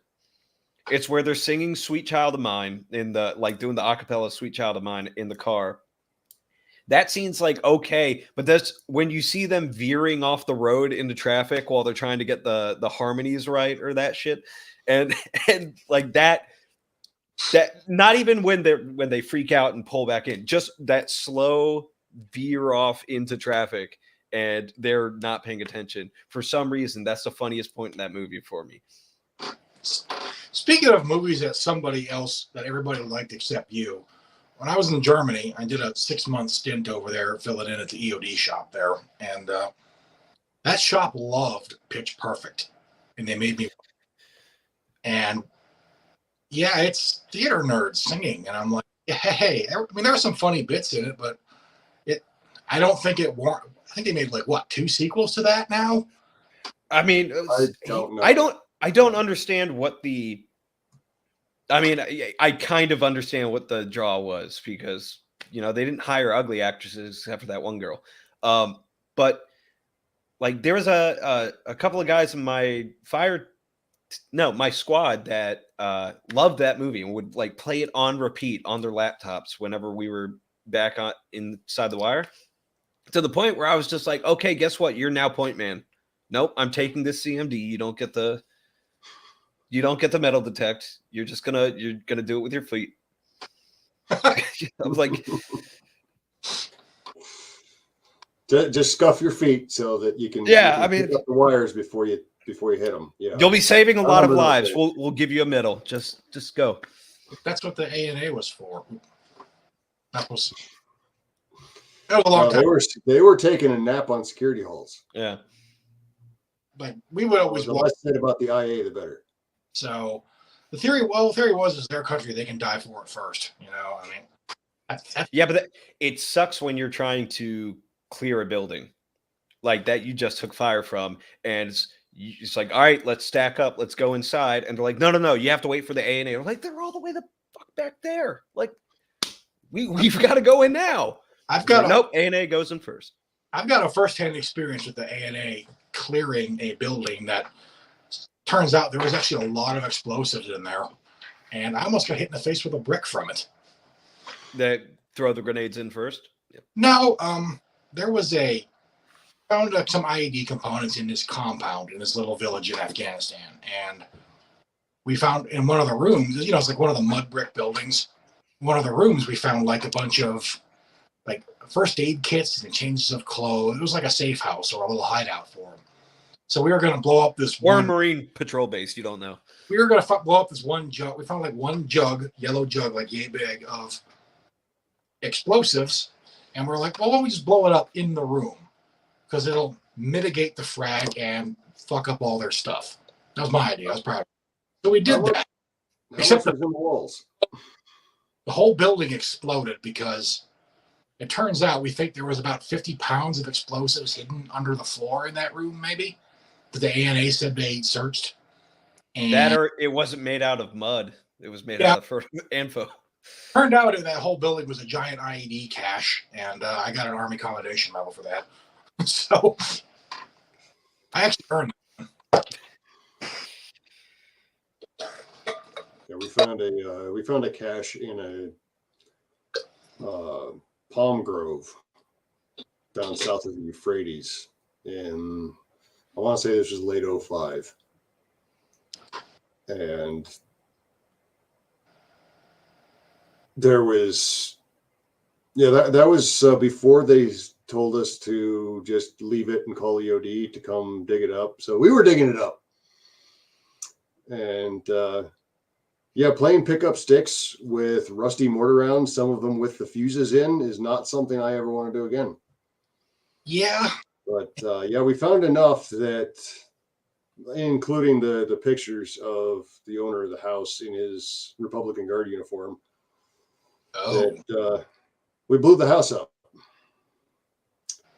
I was going to say, why didn't you? Well, I know why you didn't, but like, just take a step back, get that Mark 40, blow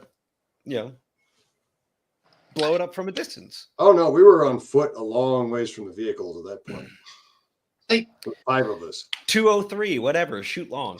Pete, when you were in Iraq, did you ever get sent into to Qatar on like that 3 days of R&R or whatever? Oh no, because they were doing that. No, there was no R&R for us. They were doing R&R that. was when you went home. They were doing that with sending them to Camp Australia, where I was. That's where I was working as a security guard in 04 and 05. And they'd have these, and this is like some of the worst parts of the Iraq War, right? And they sent them for a 3-day pass at Camp Australia, where they can't. It's like another base in the Middle East, and they can't even leave base.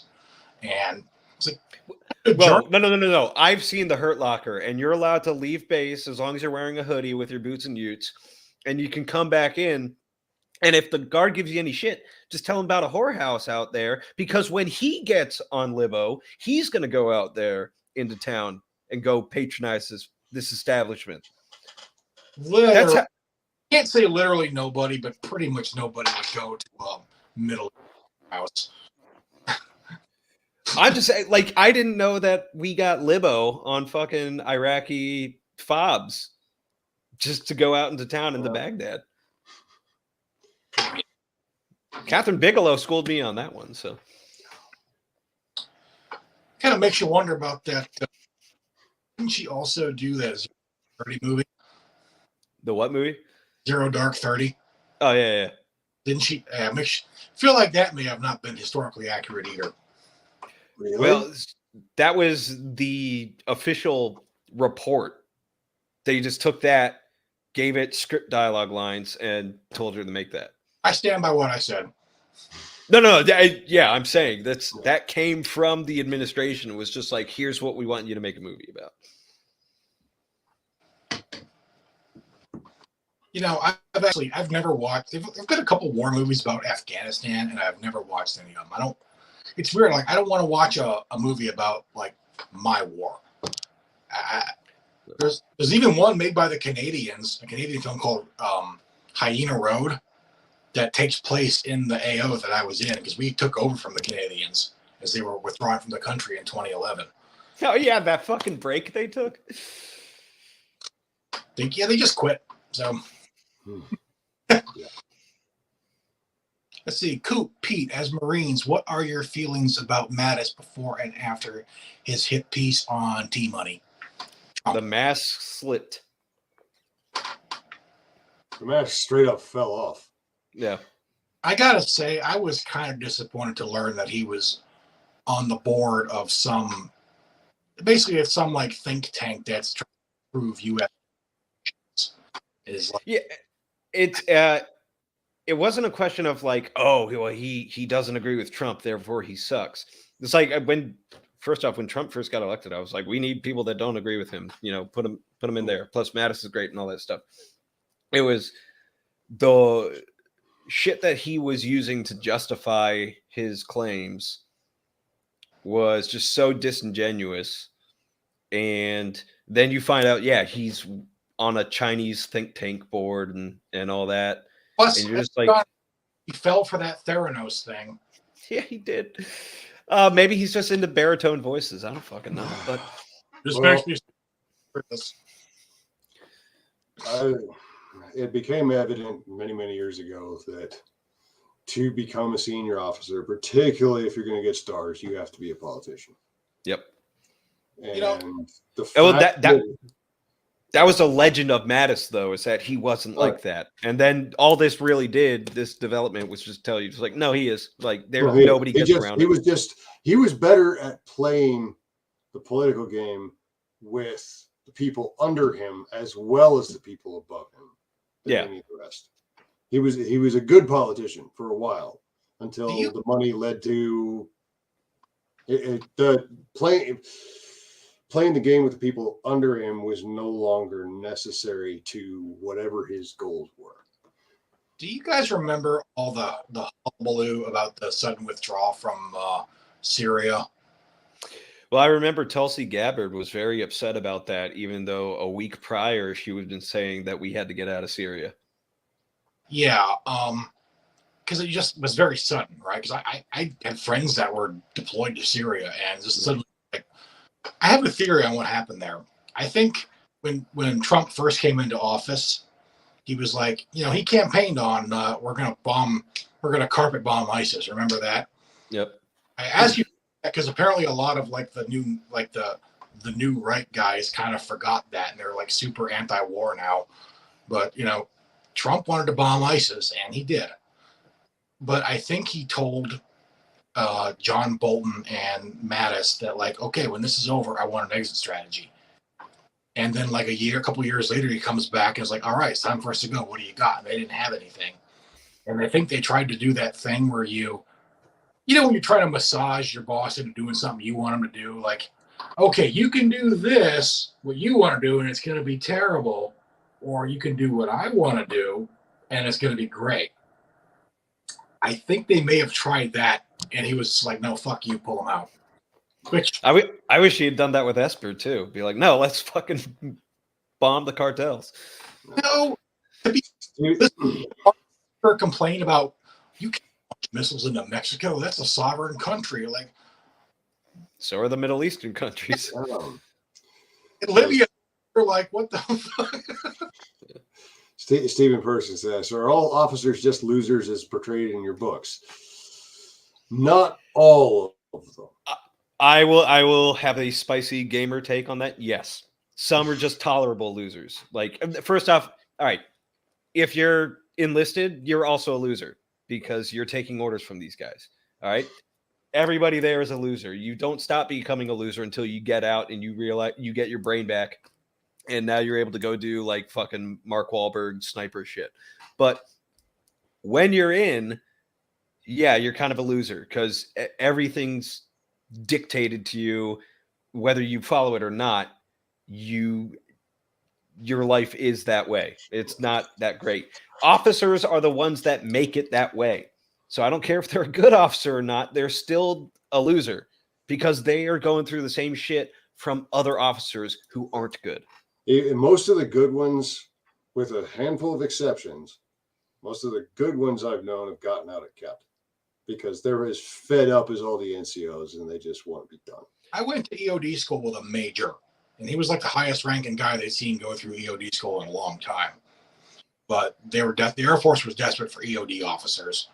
And he said major is the worst rank in the officer corps in a lot of ways because you're like a second lieutenant, but the lieutenant colonels instead of captains. Yeah. The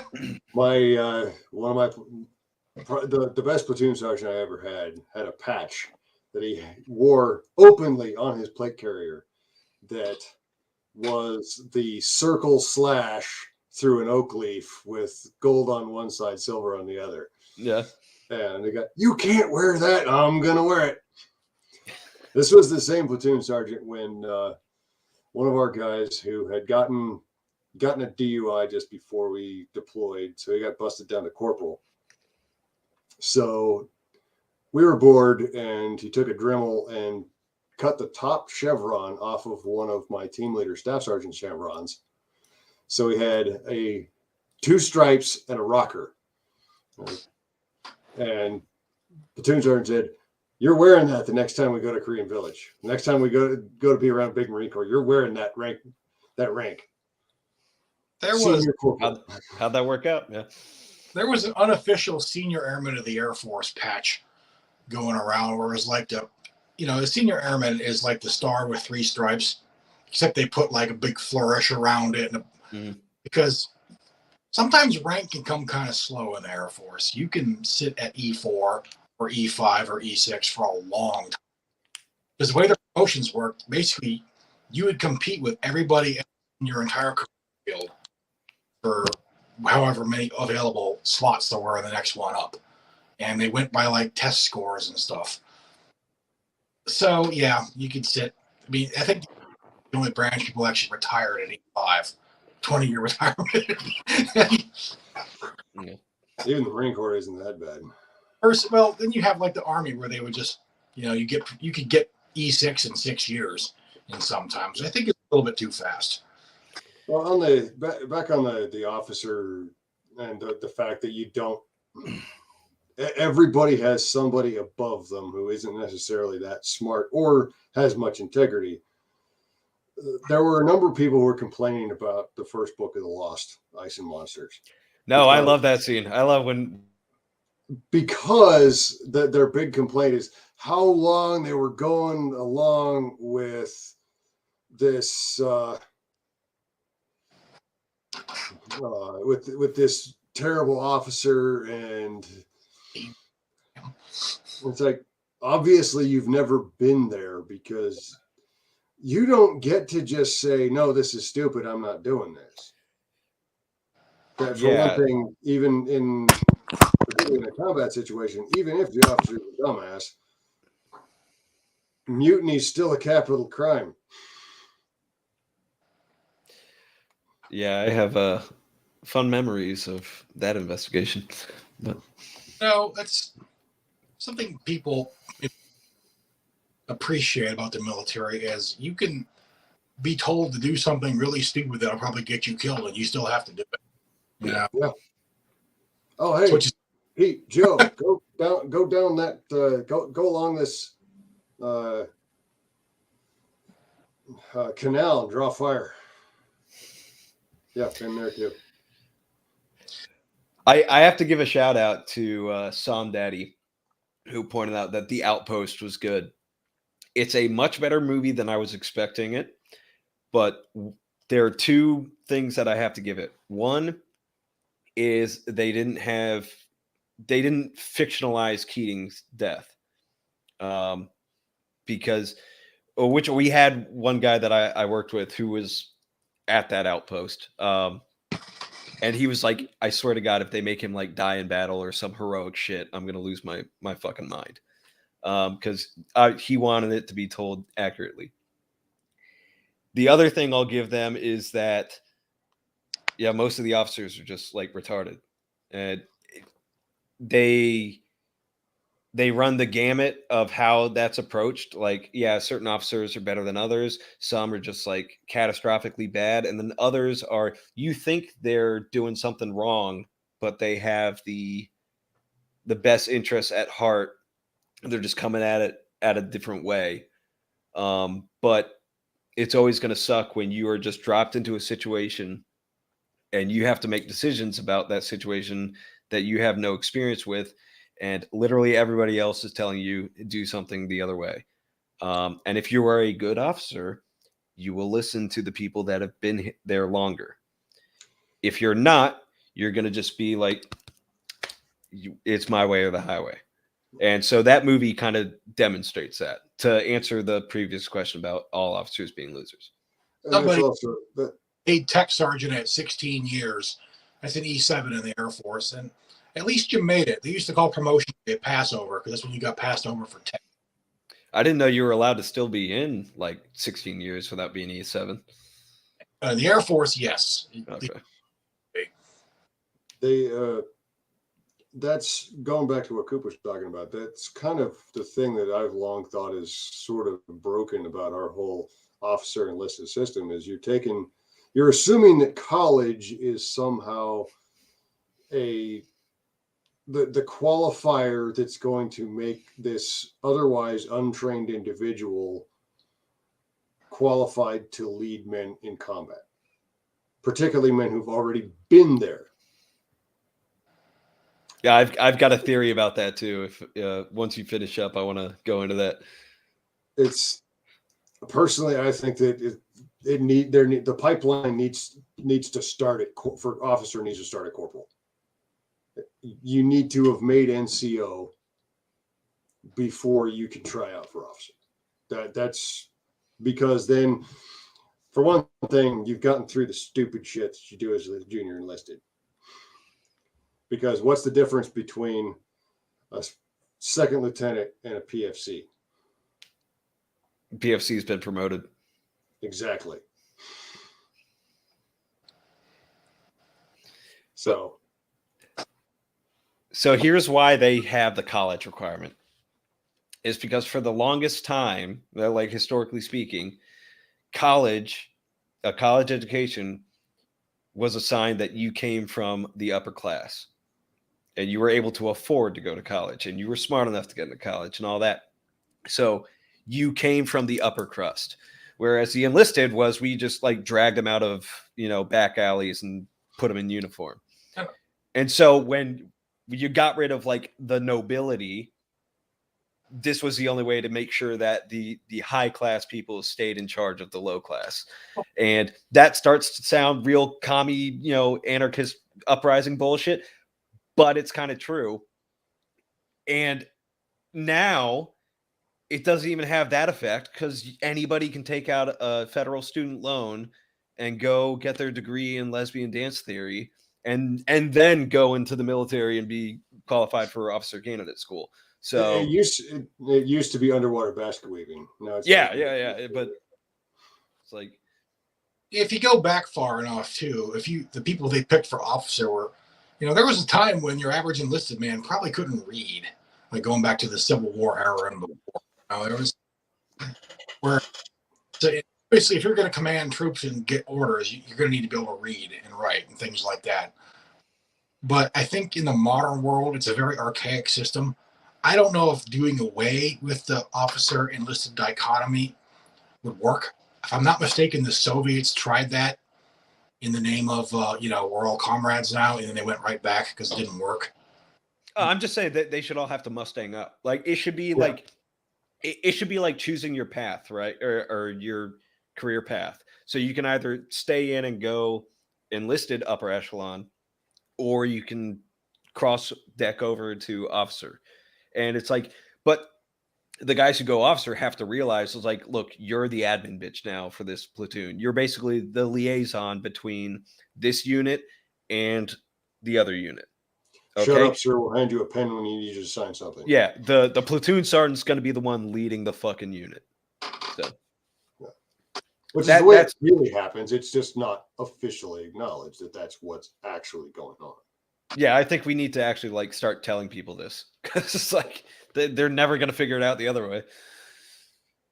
And if you're going to keep the academies in that scenario, maybe have it be like a probation thing. Like, okay, you're out of the academy, but you're still technically a cadet for like 3 years while you learn with the troops, and then you can go be, Yeah.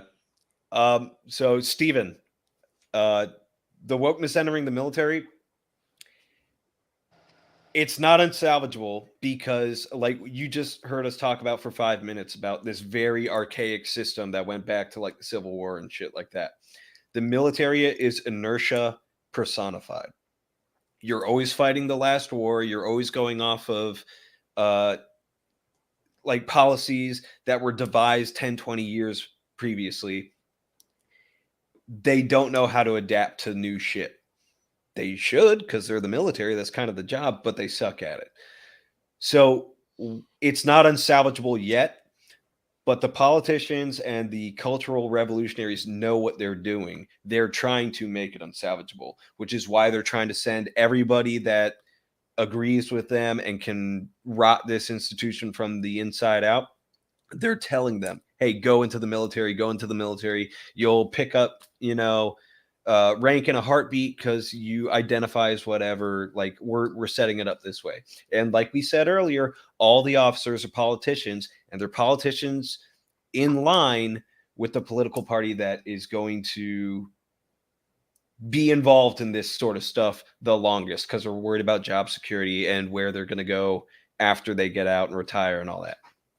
So there's a concerted effort to change the culture of the military from the inside out. It's not unsalvageable yet because you still have 60% of the military being guys that went in because either family tradition or some sense of patriotism, or look, they grew up on the fucking streets and they need a skill and a steady paycheck and to get the fuck out of where they are right now, and they're not paying attention to this shit. And they're generally the most authentic people you'll ever meet, and they'll fucking tell you like when you're not making sense. Those people don't really align with them. Yeah. And they're the guys in the back of the classroom talking smack through all of the interminable online training that is trying to push all this propaganda. I still have that are still in the military, and from what they tell me, the way the stuff translates down to the individual level is a bunch of even more long CBTs. They just click through to get them over with, and then that's it. Right. People need to keep perspective too. Like the military has been in some bad shape a few times in the past. My dad was in the 70s right after Vietnam, and the military was in a rough shape. 70s. There were places where like officers wouldn't go into enlisted barracks without a sidearm because they were like it was crime, and it was good. Yeah. I don't know why they got rid of that. And then right after World War, shut everything down. Military was in rough shape for years there. It didn't get fixed until Korea. So things get bad in peacetime. But this happens most of the time. It's cyclical. yeah, things go to crap during peacetime. War kicks off. People start dying. All of a sudden, oh hey, all of that peacetime crap doesn't work very well. We've got to, and there's an adjustment back towards common sense. and heck, go even further back, read up on like the state of the Army in the 1920s and 30s. After, you had guys that were cooks for E7s and E8s because they just stayed in, and nobody had any experience. They had no budget, and we paid for it in North Africa in the beginning of the Second World War. And then you had some of the China Marines where you had a dude who's been in for 20 years and he's still a private because that was what he was good at. Yeah. Well, it's like you had to accept promotions back then in certain cases. Like, or there was a story, and again, this was one of the China Marines who they pinned corporal on him 5 times. And it never stuck longer than 24 hours because it didn't matter where they were. He would find booze, get ripped. Yep. Go find an officer and pick a fight. Which about they offered Dan Daly like a battlefield commission, and he told him to pound sand, like he wanted to stay enlisted. So, the Army had one of the few good ideas the Army had, and they kind of got rid of it for the most part now. Was the E4 in the Army is specialist, and it's parallel to the corporal. The corporal's in it, not. It used to be specialist, went all the way up to like spec, like they think spec 9. So you could stay in and get more pay, but you didn't have authority because you were a specialist. You just did your job and you were happy. There's something to be said for that because at least keeping experience. Yeah. No. Because here's why you can't do that, Mike, is because specialist right now is a means of barring somebody out of promotion so that they can't advance. It's like, all right, we like this guy. We're going to give him corporal because he does what we tell him to, and we can make him say what we want him to say and all that stuff.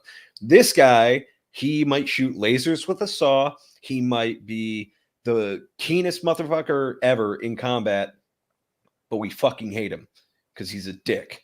So we're going to put him as specialist, and he's never promoting over to corporal. He's not going to pick up sergeant. His career dies at corporal, but you can still use him in a firefight. No, I mean, I'm sorry, it's specialist. In the Army, you promote from specialist E4 to sergeant E5. You don't have to be corporal first. You can skip corporal. Right. For the longest time, corporal only existed in like the infantry. Like I was in a combat engineer unit and we had one corporal, I think. Everybody else is just specialist and then right to sergeant. And that's kind of a newer system. Like back in the 60s, went all the way up to like E8 and E9. Yeah. My dad was a specialist 5. So, no. Yes, Chesty did say he wanted to see the brig to find the real Marines. Whereas in the Air Force, they used to have an NCO E4 rank of, just call it buck sergeant, and they got rid of it. So you just go from senior airman, staff sergeant. Yeah. Confuses everybody because in the other branches of staff sergeants in E6. So, just vacuum and Trouble Walked In this week. Both are fantastic. I am glad you liked Trouble Walked In. It was something new for me, and I was convinced it was going to be garbage, and I'm glad it's not. Yeah, no, it's just you don't write garbage. You write fast food. No, I'm just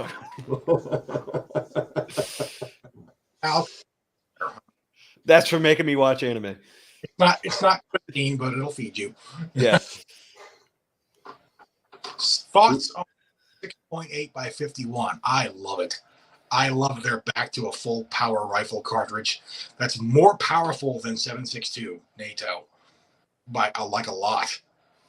Because they got this 80,000 PSI cartridge that needs a steel base because they wanted to get the equivalent velocity of a 270, but where the 270 would have a 24-inch barrel, they wanted to have a 13-inch barrel. And from what I have a friend who works for an ammo company, and the way they develop the ammunition is they sent bullets. Just the army had already developed the bullets, like whatever. I don't know anything about this bullets properties, but they had them already designed, and they sent those to the ammo makers and said, "These are performance requirements. This is the bullet. Make it happen."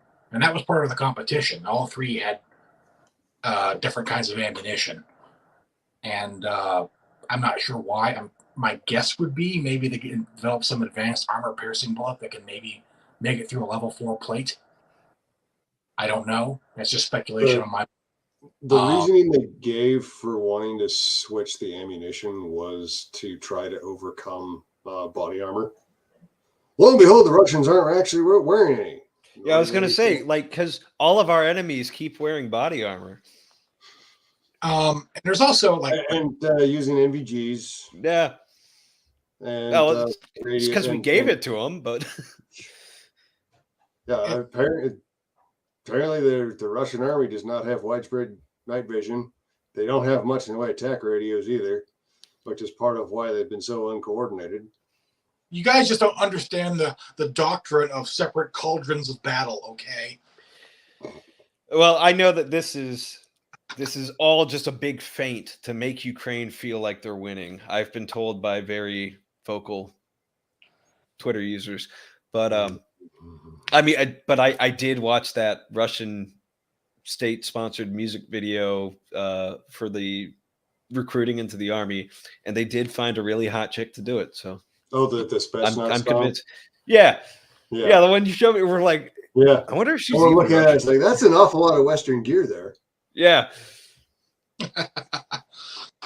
Watch it be like filmed in Germany or some shit. I mean, I know the Chinese have body armor. You can buy Chinese body armor off. Yeah, and then you hit it with a 22 and see what happens. Oh, that depends. Like, I watched a Demolition Ranch video. He bought level 4 plates off of Wish, or level 3 steel plates, right? One didn't work. The other one stopped at 50 cal. So, I mean, it's Chinese, so it's whatever we feel like today. That's good enough. Yeah. Well, that's what your employees can get really moody when they're like under 6. So, yeah. Or locked in their they've been locked in their apartment for the last 2 months. Yeah. So, but yeah, they have to control their soul's desire for freedom. So, but the reason that we just now decided it's like, hey, we need a round that can penetrate body armor is because for the last 20 odd years we've been fighting enemies that don't, and then we just gave them a shitload of it. Yeah. So big offer there. I enjoy ice cream too. So Chinese are federal government employees with a good enough mentality? Worse.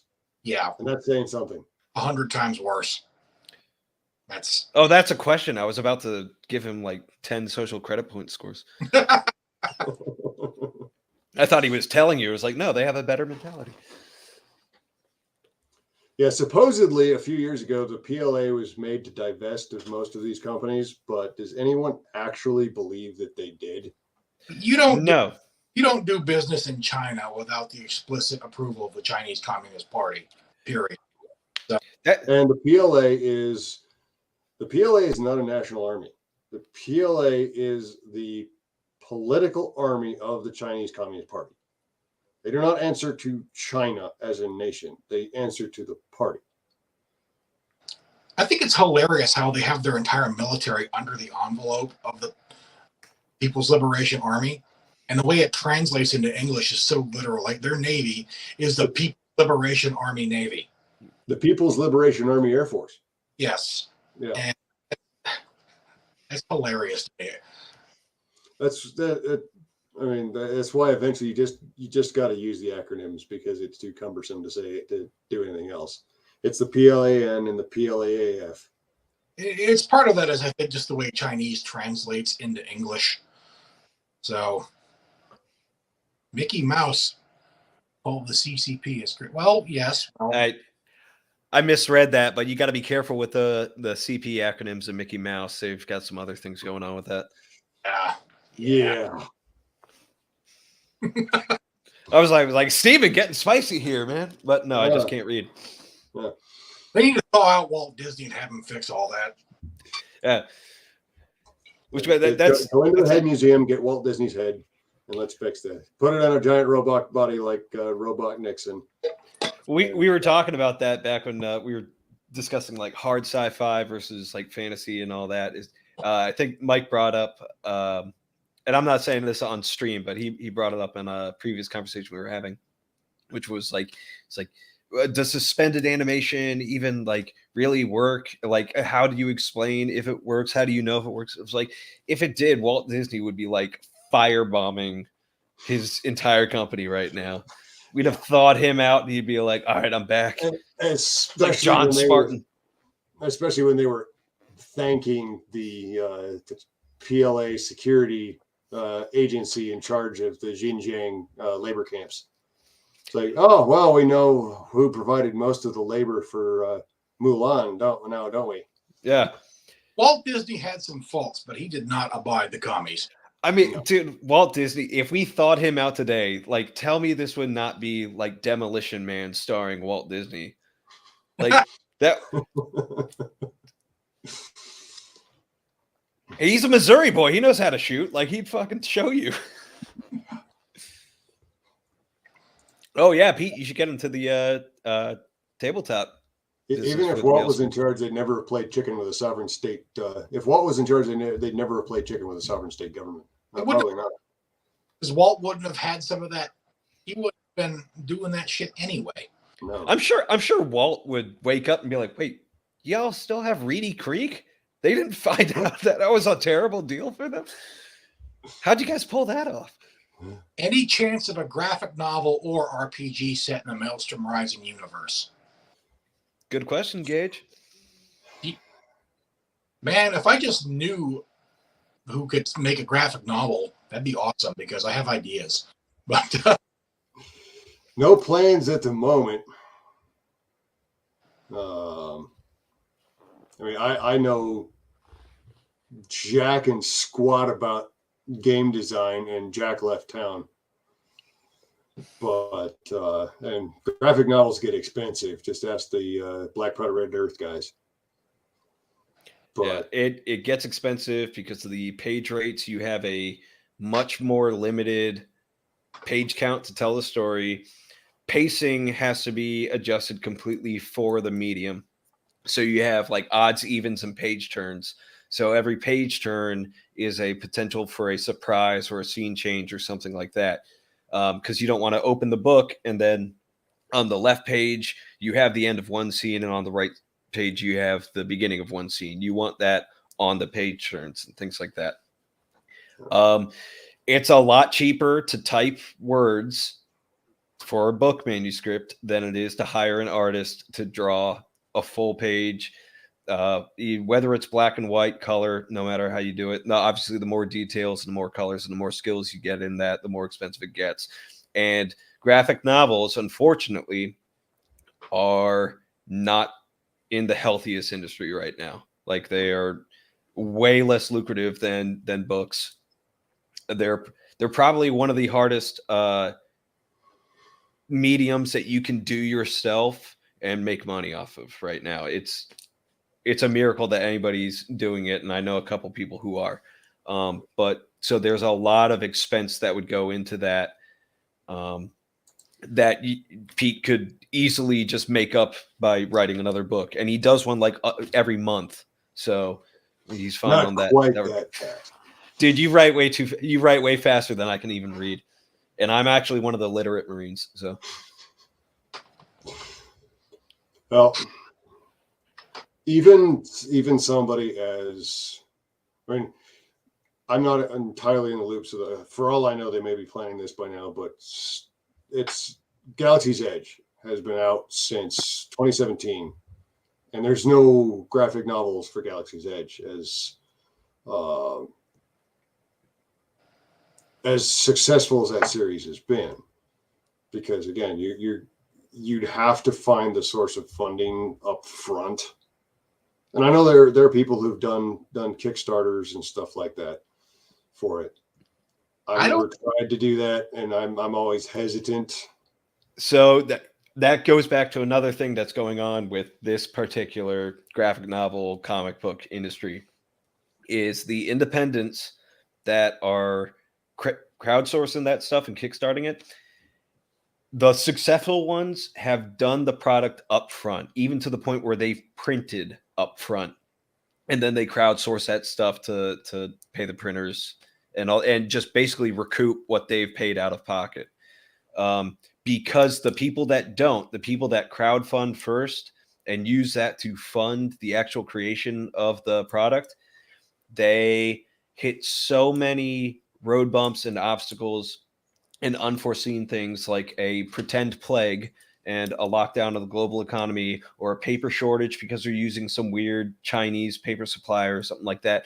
Things they don't know, and they get backlogged in the printer because the people who print this stuff on a scalable level, there's only a couple of those companies that do that. And they're making more money off of the local high school yearbook than they are your independent comic book. So those people get priority, not you. So what it ends up happening is, yeah, you get your crowdfunding goals, you've secured funding for all this stuff, and then you are starting to make this product, and your artist gets sick or he gets wrapped up with something else. Somebody buys him out from under you. So now you have to buy a new one and start from scratch, because if it's a change in art style, people are going to find that fucking weird. So you have to do that. Or your colorist is late getting stuff in. Whatever it is, you're going to have a bunch of delays. And so 2 years later, all your crowdfunders are either pissed that it took this long, and unless you estimated and predicted that stuff perfectly, or under promised, people are going to get pissed and they're going to want refunds and all that stuff. So 2 years later, and then the rest of them, like some of these people don't even care anymore. You know, they're off to something else. They forgot they even paid you in the first place. And so it's been a hard road for a lot of the independent comic creators and independent graphic novel artists to get this stuff done.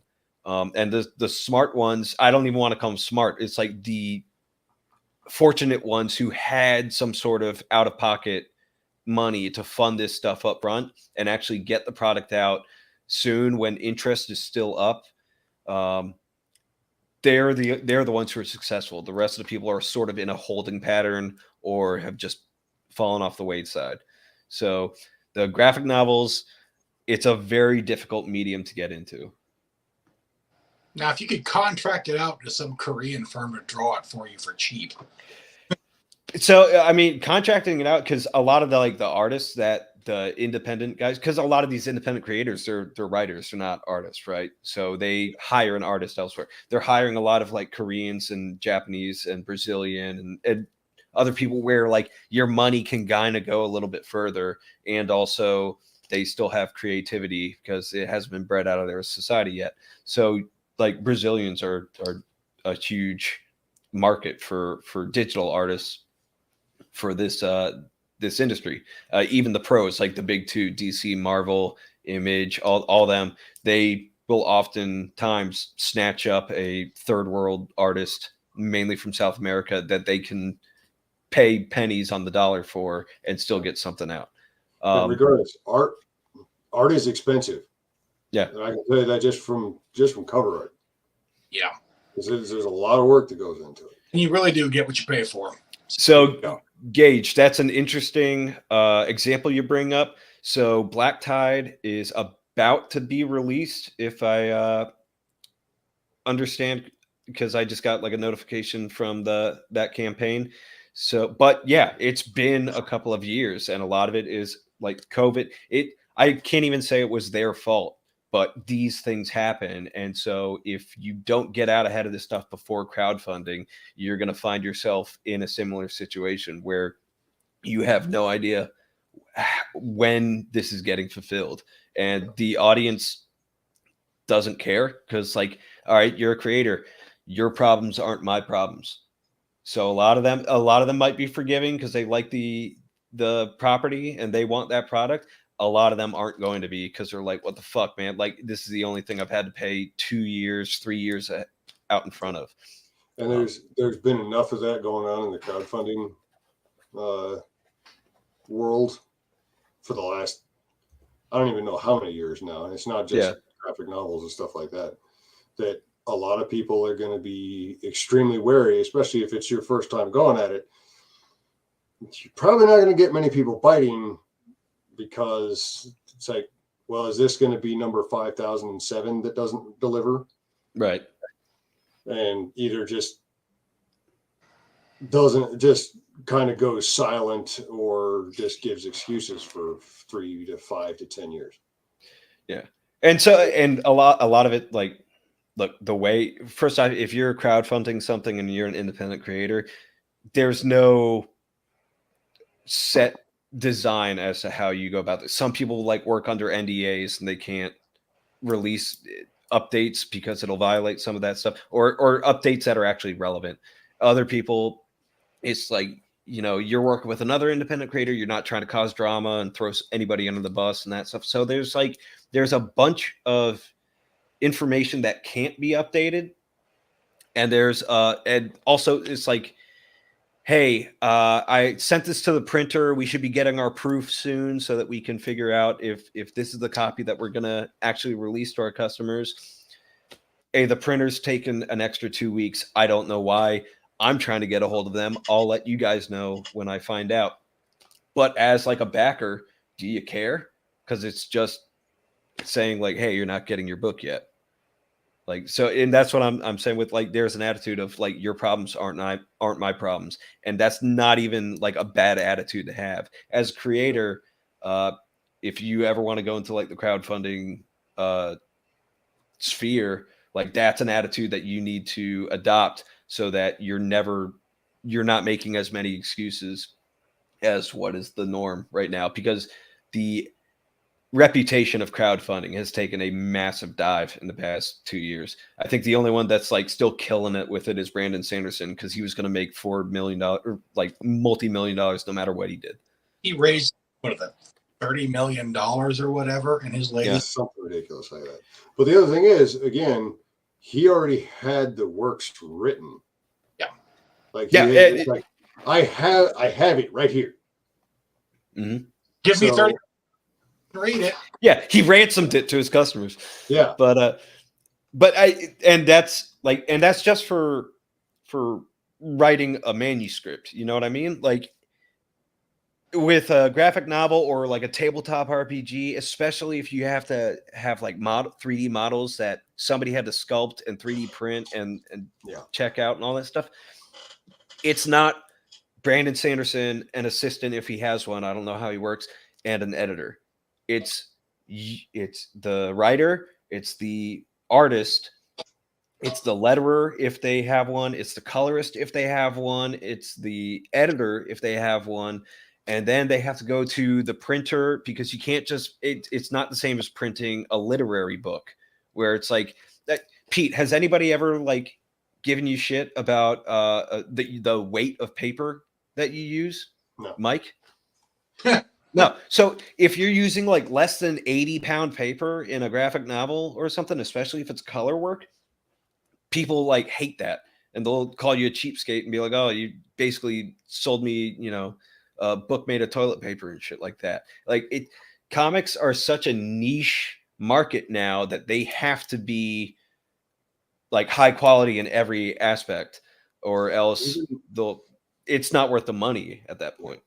And it's even audio is prohibitively expensive sometimes. Yeah. Adding in all of it, and that's just dealing with one narrator. Yeah. You know, adding in everything else is. There's been a huge backlog for audiobooks the last couple of years too. Like, a lot of books that came out in the last couple of years aren't getting made into audiobooks because there's no one available to do them right now. I'm not entirely sure what caused all that, but right now it's looking like the next 3 books of The Lost are going to be, audio is going to be delayed just because of Mark Boyette's schedule. So They'll come out and print an ebook first, and then audio will catch up eventually. So I mean, like to bring it back to the original question is like, if a Maelstrom Rising is going to get a tactical RPG or a tabletop RPG or a graphic novel or any of Mike's stuff, go and buy their stuff so that they have the money to front load this. All right. Go buy all their series. Go. I don't care how many times you've read Dead 6. Go buy it again. Operation Zulu's out. Buy like 5 of them. I don't care. Right. There's a Monster Hunter board game or a Monster Hunter RPG out there. A friend of mine, he's the guy who runs Snake Hound Machine. He has an RPG he created. It's doable, but it's kind of a niche product. I've never played a tabletop RPG. I don't know the first thing about them. So I wouldn't really be the one to ask about turning a game into or a book RPG. But Larry Correa is a giant RPG nerd. So for him, making a role-playing game out of his books was just, it worked very well. And so somebody brought up The Lost for an RPG last month. And Wall straight up said, you can play the Forgotten Ruin RPG in the Lost setting. It's designed that way. So, yeah, like Nick and the Forgotten Ruin thing, like they're crowdfunding it. I don't think they are waiting for the funds to get started on this project. They've already worked like 13 steps ahead of this. Oh yeah, they've been playtesting it for months now. Yeah. So, I mean, like, it is doable, but you have to have the funds ahead of time before you even start the crowdfund campaign. So if you want Maelstrom Rising, tactical RPGs or graphic novels, if you want the Sins of Her Father space opera role-playing game, Mike, get on that. Go out and buy the books, buy the products that are already out there so that it gets an increase in popularity. It gets an increase in funds so that they can move on to the projects that you're like really hoping for that cost a lot of money up front.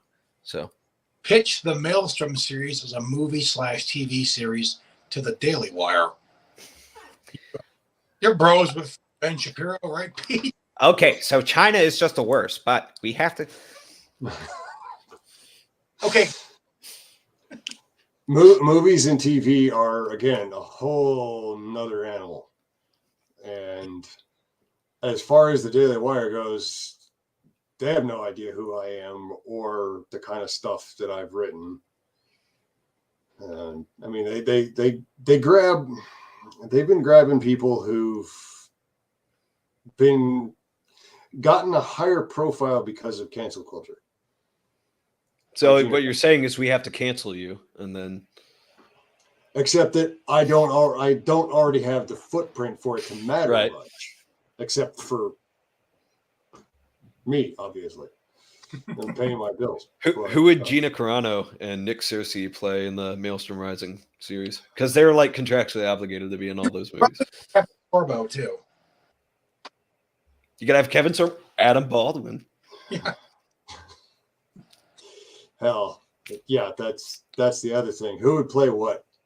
Yeah, well, we'd have to go through like the Lifetime channel or the Hallmark channel like list of actors and actresses, and like I would burn the whole place down. I mean, they'd be up for it. It's like they're going to be like, oh, I don't agree with this guy's politics. Oh, a paycheck. You know, I had the idea years ago that the best adaptation for Dead 6 would be one of those ultraviolet anime series where the guns are like super detailed. Yeah. Except my stipulation would be that the original soundtrack has to be in English and they can dub it into Japanese. Oh, they would hate you.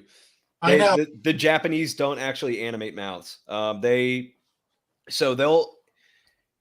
a Western animation will write the script, get the storyboard, everything out, get the actors to read the lines and voice act to the storyboards or animatics, however they present it to the VAs. Then it goes generally overseas to the animators who will animate around the voices. so that they're taking the vocal cues and adjusting the storyboards and the keyframes to that. And then it'll get sent back, and then the voice actors will do like the grunts and side noises and all that extra bullshit. The Japanese just straight up like, no, we're animating this, but we just won't draw mouths. And then we'll get the VAs to read their lines, and then we'll add mouths that will flap to the voices. So it's like, yeah, that if you tried it the other way, I think the only anime that I can think of that even came close to that was Akira, where they actually drew it to the voices. Mike's books make you want to buy a revolver. So does speaking with him. Yeah, well, it's cold.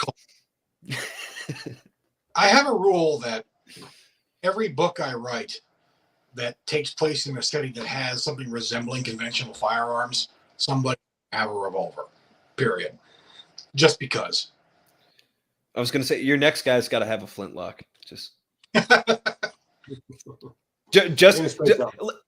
like, there's a trope where it's like the badass character has a badass gun, and it's like the greatest gun ever. You know, it's like Desert Eagles were a thing in the 80s. There was still a thing on Reacher. You know, Dirty Harry had the most advanced Smith & Wesson, 44 Magnum, and it got progressively weirder and weirder through the movies. The sign of a truly badass character is give him the shittiest gun you can imagine, and he still fucking wipes the floor with the bad guys with that thing. So it's like I want an action hero that is stuck with a fucking high point and fucking just like goes through all the mooks, and his gun's jamming. Like you don't even have like the trope of like, oh, his magazine never runs out. It jams every other round, so he's like constantly fucking with it. Now imagine if your main character had a like an 1807 flintlock from Harper's Ferry, and he got into a bar fight with all these armed, mafia alien guys, and won. He's got one shot, and he's gonna save it for when it counts. And then he's just gonna club the shit out of the rest of them. As the founders. As the founding fathers intended, yes. Is the Humanity Front the Black Heart's version of the World Economic Forum? May as well be. I mean, they honestly, the Humanity Front is Mike's fault. Because Mike challenged me he's secretly to take Swiss. The Spectre, Cobra, evil secret organization and make it believable. And the Humanity Front was what came out of it. Well, I mean, I think it was neat too, because how many books can you write about Middle Eastern terrorists or rogue Russians or it's all been done. G.I. Joe had the answer 35, 40 years ago. Hot librarian for the world. Yeah. Which isn't it fucking weird though how like the World Economic Forum like model themselves after the like fictional Illuminati that everybody was like worried about? It is kind of funny, yeah. It's like because I'm not about to go out and be like, oh yeah, all these fiction writers and screenwriters and Hollywood directors like we're secretly telling you how like the Bilderbergs and the World Economic Forum and the actual Illuminati worked when they were fucking using this story trope. No, the real fucking people saw this stuff and said, like, oh yeah, we should be more like that. I just wish I would have known who Klaus Schwab was when I wrote Dead Six. I could have got mileage. People would have told you it was unrealistic. Oh yeah, predicted. I mean, that was Soros was the guy then. Yeah, probably still is. He probably still is, but Schwab controls way more assets than Soros does. Yeah, and he's got a German accent, which makes it even more interesting. It's amazing. You want to eat zip bugs? wait, Mike, that's what you have to do. You have to have Klaus Schwab going to Utah and hiding out in a Mormon family's house, and people only find out because he ate a Swiss bug. Oh no, that doesn't work because Klaus Schwab isn't going to be eating the bugs. No. You peasants are going to eat the bugs. The proles will eat the bugs. Oh, they live in the pods. Of funding, how the hell are the Triari paying their bills? Voodoo. Would you want to, fuck with the Triari? No, so that's how they pay their bills. I'm taking that. Yeah. It's not something that I necessarily worked on in a great deal of detail. But they do have certain sympathizers who are very quiet, much more quiet about their resources. And they work through shell companies too for this sort of thing. You also got to factor in, like, these aren't federal agencies. Like, when they storm a cartel hideout, they're not doing, civil asset forfeiture. They're just taking that fucking money. Like, when you have, they're a private company, they can do what they want. Okay. Yoink. Yeah. Yeah. You know what? I may get a little bit more into some of that with the next thriller series when I kick that off here, hopefully later this year. It's been bugging me through this whole stream who Coop looks like, and I think I figured it out. Uh-oh. Brandon Herrera without the goatee and with short, long hair. Brandon. That's okay. He's a handsome. Yeah. I used to have long hair and it didn't look like his. I mean, I'll let him know you said that. Mike and Larry made the Illuminati believable. Well, we tried. See, where a lot of that came from is I worked as a security guard on night shift for a few years, and I listened to Coast to Coast AM every night. Not because I bought everything I heard, but because it was there and it was interesting. And it was either that or listen to the top 40 station again. I could only take so many Imagine Dragons songs, So it had to be better than that explains where Big Eddie came from. It had to be better than some of the radio stations overseas. There was my 99.5. And I remember that because when I first started a security job, where the site was, it was up reliably. So I heard the same songs over and over again. But plus the the influence of the video game Deus Ex, where you have the Illuminati and Majestic 12, and so I kind of dove into that lore a little bit for that. I didn't research it a ton other than what I'd heard. I just kind of made it up, but it still kind of worked, I think. You're more creative than the actual Illuminati. That's what it goes down to. They should hire me as a consultant. I could really help them. The forfeiture. I may steal that, just so you know. Honestly, what's the best coast to coast AM host, and why was it Art Bell? I only heard Art Bell a couple times. I mean, I didn't start listening until 2006. So that's when George Norrie had already taken over. All right, so I'm going to disagree with both of you. It was Space Ghost.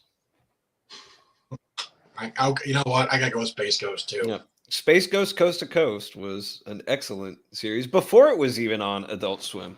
And they just co-opted it for that. And I believe Space Ghost Coast to Coast led to the creation of Adult Swim. But, probably. Zorak and Brack, and the Brack Show.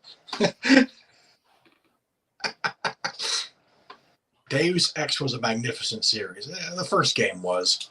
The second game, kind of a crappy console port. I played Human Revolution. I actually played it in Afghanistan. Somebody bought me the game and sent it to me. And I didn't ask for this. It wasn't bad. I didn't like how they try to turn it halfway into a third-person cover shooter, and how damned amber everything was. I mean, everything was really amber. That was the days where realistic meant everything was brown. Yeah. Except with this one, they were trying to do this pseudo Renaissance era thing, and everything had this sepia tone to it, like an extreme amount. It was okay, but Deus Ex the original, it was kind of a product of its time and place, and it was a really good game. It had a really good story. The shooting and the guns and everything were crap in it, but hey, nothing holds a candle to the voice acting, though. I mean, what a shame. Or when you lean out from a corner and there'd be a bad guy there, if you lean out too long, like, I think I saw somebody. Yeah. Set 10 or 15 years later. I was talking with Peter about a fourth entry in the Dead Six series, and I don't know if it's going to go anywhere, to be honest. It's been a while since the last one came out. I'm not opposed to it, but sometimes it's after a significant enough of a gap, it can be hard to return to a series. Oh yeah. Sure, like George R.R. Martin, and then just write a spiritual successor. It's another series, and then at the end, just be like, "Psych! This was in the Dead Six, universe all along." It's one of those things too, where if I had to go back and do it again, there are probably some things I'd do differently, just because I have more experience now. Oh, yeah. And a new favorite revolver. You got to be careful, like going back into your old work. You got to avoid the temptation to start trying to retcon it because you've had what you think are better ideas, and you end up just making a mess of everything. Sometimes, as Peter was saying at the beginning, it's better to just start fresh. Yeah. Short story anthology. Wasn't that the first book? It'd be a hard get. That might be a hard sell because it's been so long. An anthology, it's got to be something people are going to want to buy. And I don't know if that would sell in 2022. So, Sir Brass, remember what we were talking about with the loss of interest after just 2 years of not getting a product for crowdfunding? When you're talking about 10 years between series entries, people have already moved on to other stuff, including the authors. So getting it back in, you need to really know what you're doing, and it needs to be something that the crowd is desperately asking for. Serenity was the perfect answer to Firefly because people were still asking about it. If you try to do a sequel to Firefly now, it would suck absolute balls. It would be the worst. Especially reboot it. Yeah. Especially after Joss Whedon turned out. But he probably wouldn't even be the worst part about that show. No. It'd be studio interference. Because back then, studios would just be like, all right, do your thing. And if we don't like it in 5 minutes, we'll cancel it, which is what happened with Firefly. Now it's the studio is running it. So you end up with Star Trek Discovery instead.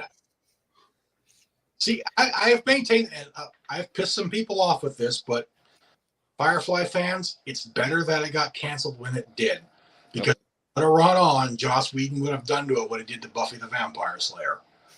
Yeah. If you watch the whole series, you know what I'm talking about. Some character, instead of being retroactively gay, it turned into a soap opera.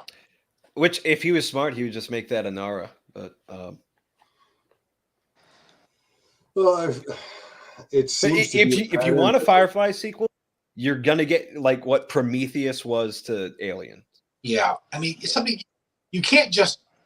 A lot of these shows, and I think it's the same phenomenon with the Marvel movies. The reason people love them, even though the plots were kind of dumb, is because the actors had chemistry and the writing was, the dialogue sharp, liked those characters. That's what propped up the Marvel movies for so long. I mean, they're plot holes. I think some of the plots were just stupid. And I understand they're taking them from the comic books, but I'm saying comic book stories are stupid too.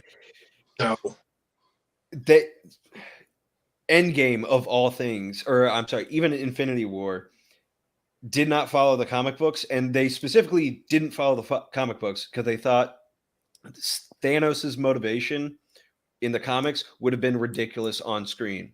So they went with the environmental sort of, you have to kill life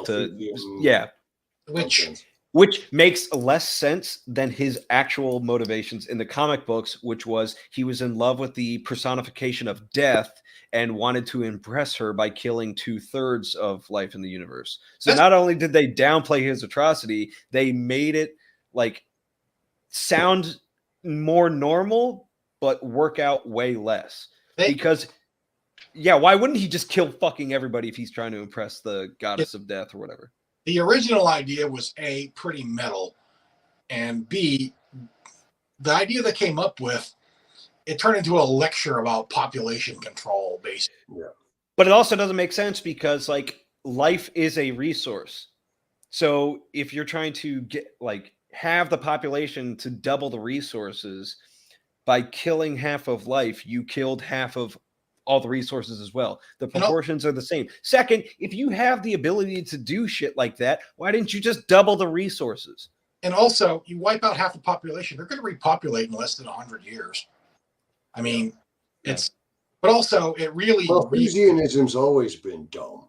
It really did take into account the scale of the universe. You're talking about the entire universe. 80 people have no sense of scale. Yeah. I mean, look at how many times Star Wars has gone back to Tatooine, because a dirt speck desert planet that really probably wouldn't have an oxygen and nitrogen atmosphere in the first place because it has no life. On that planet over and over again. Yeah. The only single biome planets are the uninhabitable ones, because they're usually covered in ice. So. Yeah. And the thing is, it always kind of weirdly assumed that by wiping out half of life in the universe, it would be evenly distributed. Like, you could wipe out half the Earth population and not have a single American die. Yeah, it's the right way, Like, no, but imagine if your stomach bacteria was part of the half of life that died, but you weren't. Yeah, now you're just fucked. Or like goldfish went extinct. Or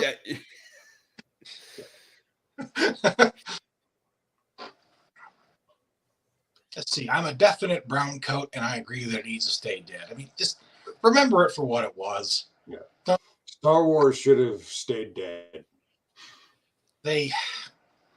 Sometimes it's better to just let a thing end and then just remember it for it being good. I mean, look at what happened to The Simpsons. It's been on the air for like 30-something years now. And I can quote The Simpsons all day, but it's all from episodes I saw in the 90s. I don't think I've watched a new episode in 20 years. Why do you think everybody loves King of the Hill better now? Because when King of the Hill went off the air and stayed off the air. And it's the same problem Family Guy had, and South Park seems like they're keeping it fresh a little bit. Because because South Park is able to do shit like right then and there.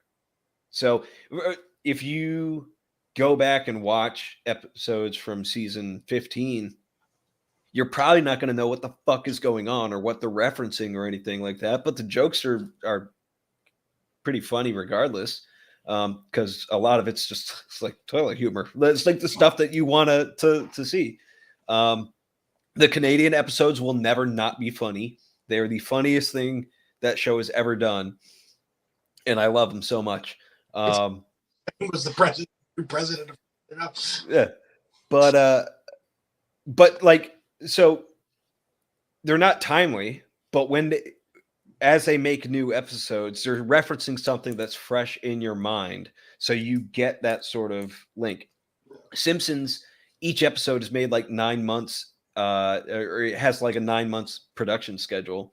So it's every pregnancy, whatever they're referencing is already irrelevant. And it's like they have like their guest stars, especially when it's like a flash in the pan guest star who's like their 15 minutes of fame ended like 6 months ago. Nobody gives a fuck, but now they're like an entire episode is devoted to them. So, yeah. What you say about Babylon 5? You're right.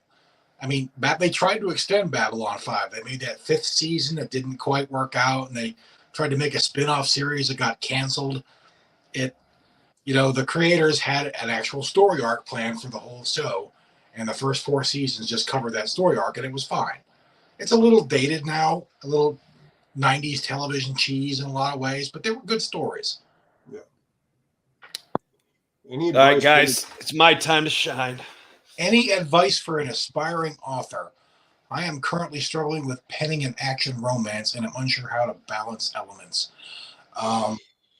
Make sure there's equal elements on either side. That's how you balance them. I think it's real hard if you really want to do this. I'm not being facetious. It's trying to be a writer is a good way to spend a lot of frustrating effort and be poor. Like no joke. It's hard. It can be hard to make money, especially when you're starting out, because you're going to end up committing a lot of man hours to it if you really want to go anywhere. So that's my first advice is this really something you want to pursue? Is this something you really feel like you're going to be successful at and that you really want to do? Or is it just, I happen to know, I know a lot of writers now, and I think some people come up and see all these other writers like, oh, I want to be a writer too. Do you really want to tell stories, or do you want to be a writer? Because there are some people that never quite make it because they're in love with the idea of being a writer. They want to talk about how they're a writer, and they want to talk about writing, but the writing is the hard part, and it becomes a job. You start to while. And it takes practice. A lot of practice. And in my case, it kind of, I don't read books for fun anymore. I just don't want to. I guess it's weird. But especially if you're starting off, you need to. Yeah. You have to read a lot so that you kind of absorb the story elements and you start to figure out the rhythm, and you got to do it deliberately.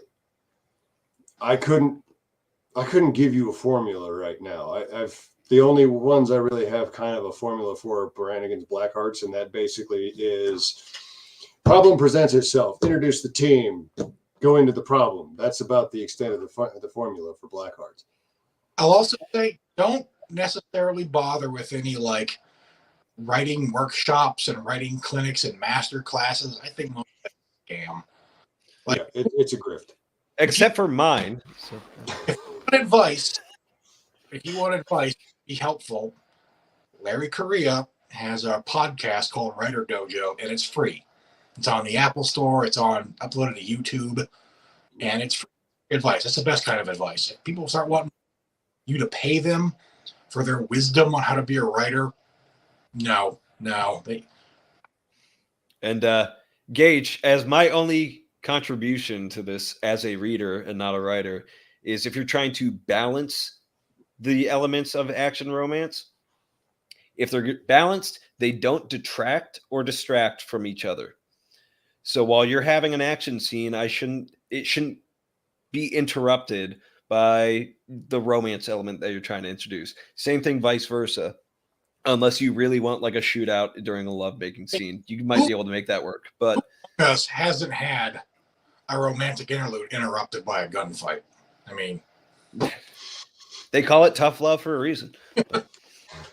But just make sure that these elements don't get so if somebody comes into this as strictly an action fan, the fact that it's an action romance is not going to get in the way of their enjoyment of the action nature of this story. Same thing with the romance people, except those are kind of they get very picky about how that genre is approached. So I can't really comment on that side. So just make sure that the elements complement each other and don't interrupt, distract, or detract from each other. That's how you balance any elements, regardless of whether it's action, romance, adventure, math. If you were writing a math genre book, it should flow in an organic way. Like it seems that this could be happening to real people. And one thing that's helped me, it should not be I'm plugging these blocks into this matrix. It shouldn't be a paint by number. One of the things that helped me when I was starting out, and I still do it, when you write dialogue, read it aloud to yourself. Try to act it like how you'd actually be saying these words? Does it sound like something somebody would actually say? If not, you might want to adjust it a little bit. Read your draft out loud. Yeah. Read your draft out loud to yourself. Have somebody else read it out loud to you. Yeah, I do that a lot in editing. Probably sounds weird outside the. Also, I'll say, I don't know much about the romance genre, but don't be cringe. Yeah. If you're reading it aloud and you're aloud, that means it's cringe. You're literally cringing, right? That applies to just about any genre. Oh, yes. Oh, like, if you're embarrassed to read it aloud to a stranger, maybe you need to fix whatever's going on there. Yeah, but Pete, if you read out cringe action scenes to somebody, they're just going to tell you to get better at writing. If you read out cringe romance, they start like deciding characteristics about you. It might get really uncomfortable for everybody. Yes. Yeah. They feel like, all right, so my kids aren't allowed around you. Just as for my personal opinion, if you're like on the thesaurus looking up alternative words to use for penis and vagina, you just stop. Okay. Back it up. Think about what kind of book you're writing. Sir Brass, you're wrong. There's nothing more serious than a gunfight breaking out during a love scene. It's literally life or death. You're making life and death. So if it had ever happened to you, you would understand that. Yeah, it's serious. You feel extra naked when people are shooting at you. Is the Lost series set on Earth after the King Long Wars from the Unity Wars? No. No, you have to go through the Chaos Portal for that. Something else I don't recommend. Quit talking about Chaos Portals. We're off the subject of lovemaking. And if anyone's keeping score out there, that is your no context quote of the day right there. So. Yeah.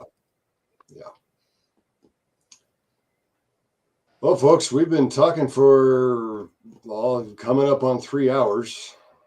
It's been good, guys. It's been fun. Yeah. Do this again. Yeah, definitely. How many people can StreamYard have on at once? Is there like a limit? It depends on what version you have, like whether you pay for it or not, and whether you have like Ultimate or something. Because I've seen people with like 10 screens on at a time. I think I might be able to do up to 10. Because I know a lot of writers. We can make this a thing. This is fun. Yeah. No. We can turn this into chaos. Thank you for answering my question. Well, you're welcome. Good luck. Don't get discouraged. If you really want to do it, you got to stick with it, because there are times when you're going to hate it. You're going to look at what you just wrote and like, this is garbage, and I'm garbage, and I hate myself. And that's not just me. That happens to a lot of writers. Yeah. And that happens with a lot of things other than writing too. Like if I rewatch this stream, like after it ends, I'm going to hate a lot of parts about it. Oh, good Lord. I'm not going to watch this. Yeah. So, why would you? Yeah. If you get something published, do not read reviews. That is my advice. You're not going to get any meaningful criticism out of reviews, like anything that you can use to work with to make yourself better. For my first book, my first solo book, Her Brother's Keeper, it's a space opera. I was simultaneously praised for my in-depth world building and criticized for my paper-thin world building. One of the reviews was... You asked for 2 reviews. I had to make it sound like they were from different people. One of the reviews was a pretty mediocre score where they complained... The reviewer basically complained that my space opera setting isn't like how she would have done it. There's been one for Option Zulu that's already You done. think the person that read the review on Amazon most of the time, like that guy that reviews T-shirts and stuff, think about what kind of person he might be. You don't care about that man's opinion. No. You know? Remember the first review for Spot Reps? Oh, about the Steve Nattery, I believe that guy who was Turner Diaries. So they were mad that you weren't like this weird splinter group of like alt-right or whatever the fuck. Yeah, they were mad that your book that is already set in other shit in a pre-existing. Yeah. They were just mad that you didn't go their line of politics. Yep. Jay Grace says, I loved Her Brother's Keeper. Well, thank you, Jay. There you go. I love you too. She loved both the expansive world building, but thought it was a little paper thin. Yeah, yeah.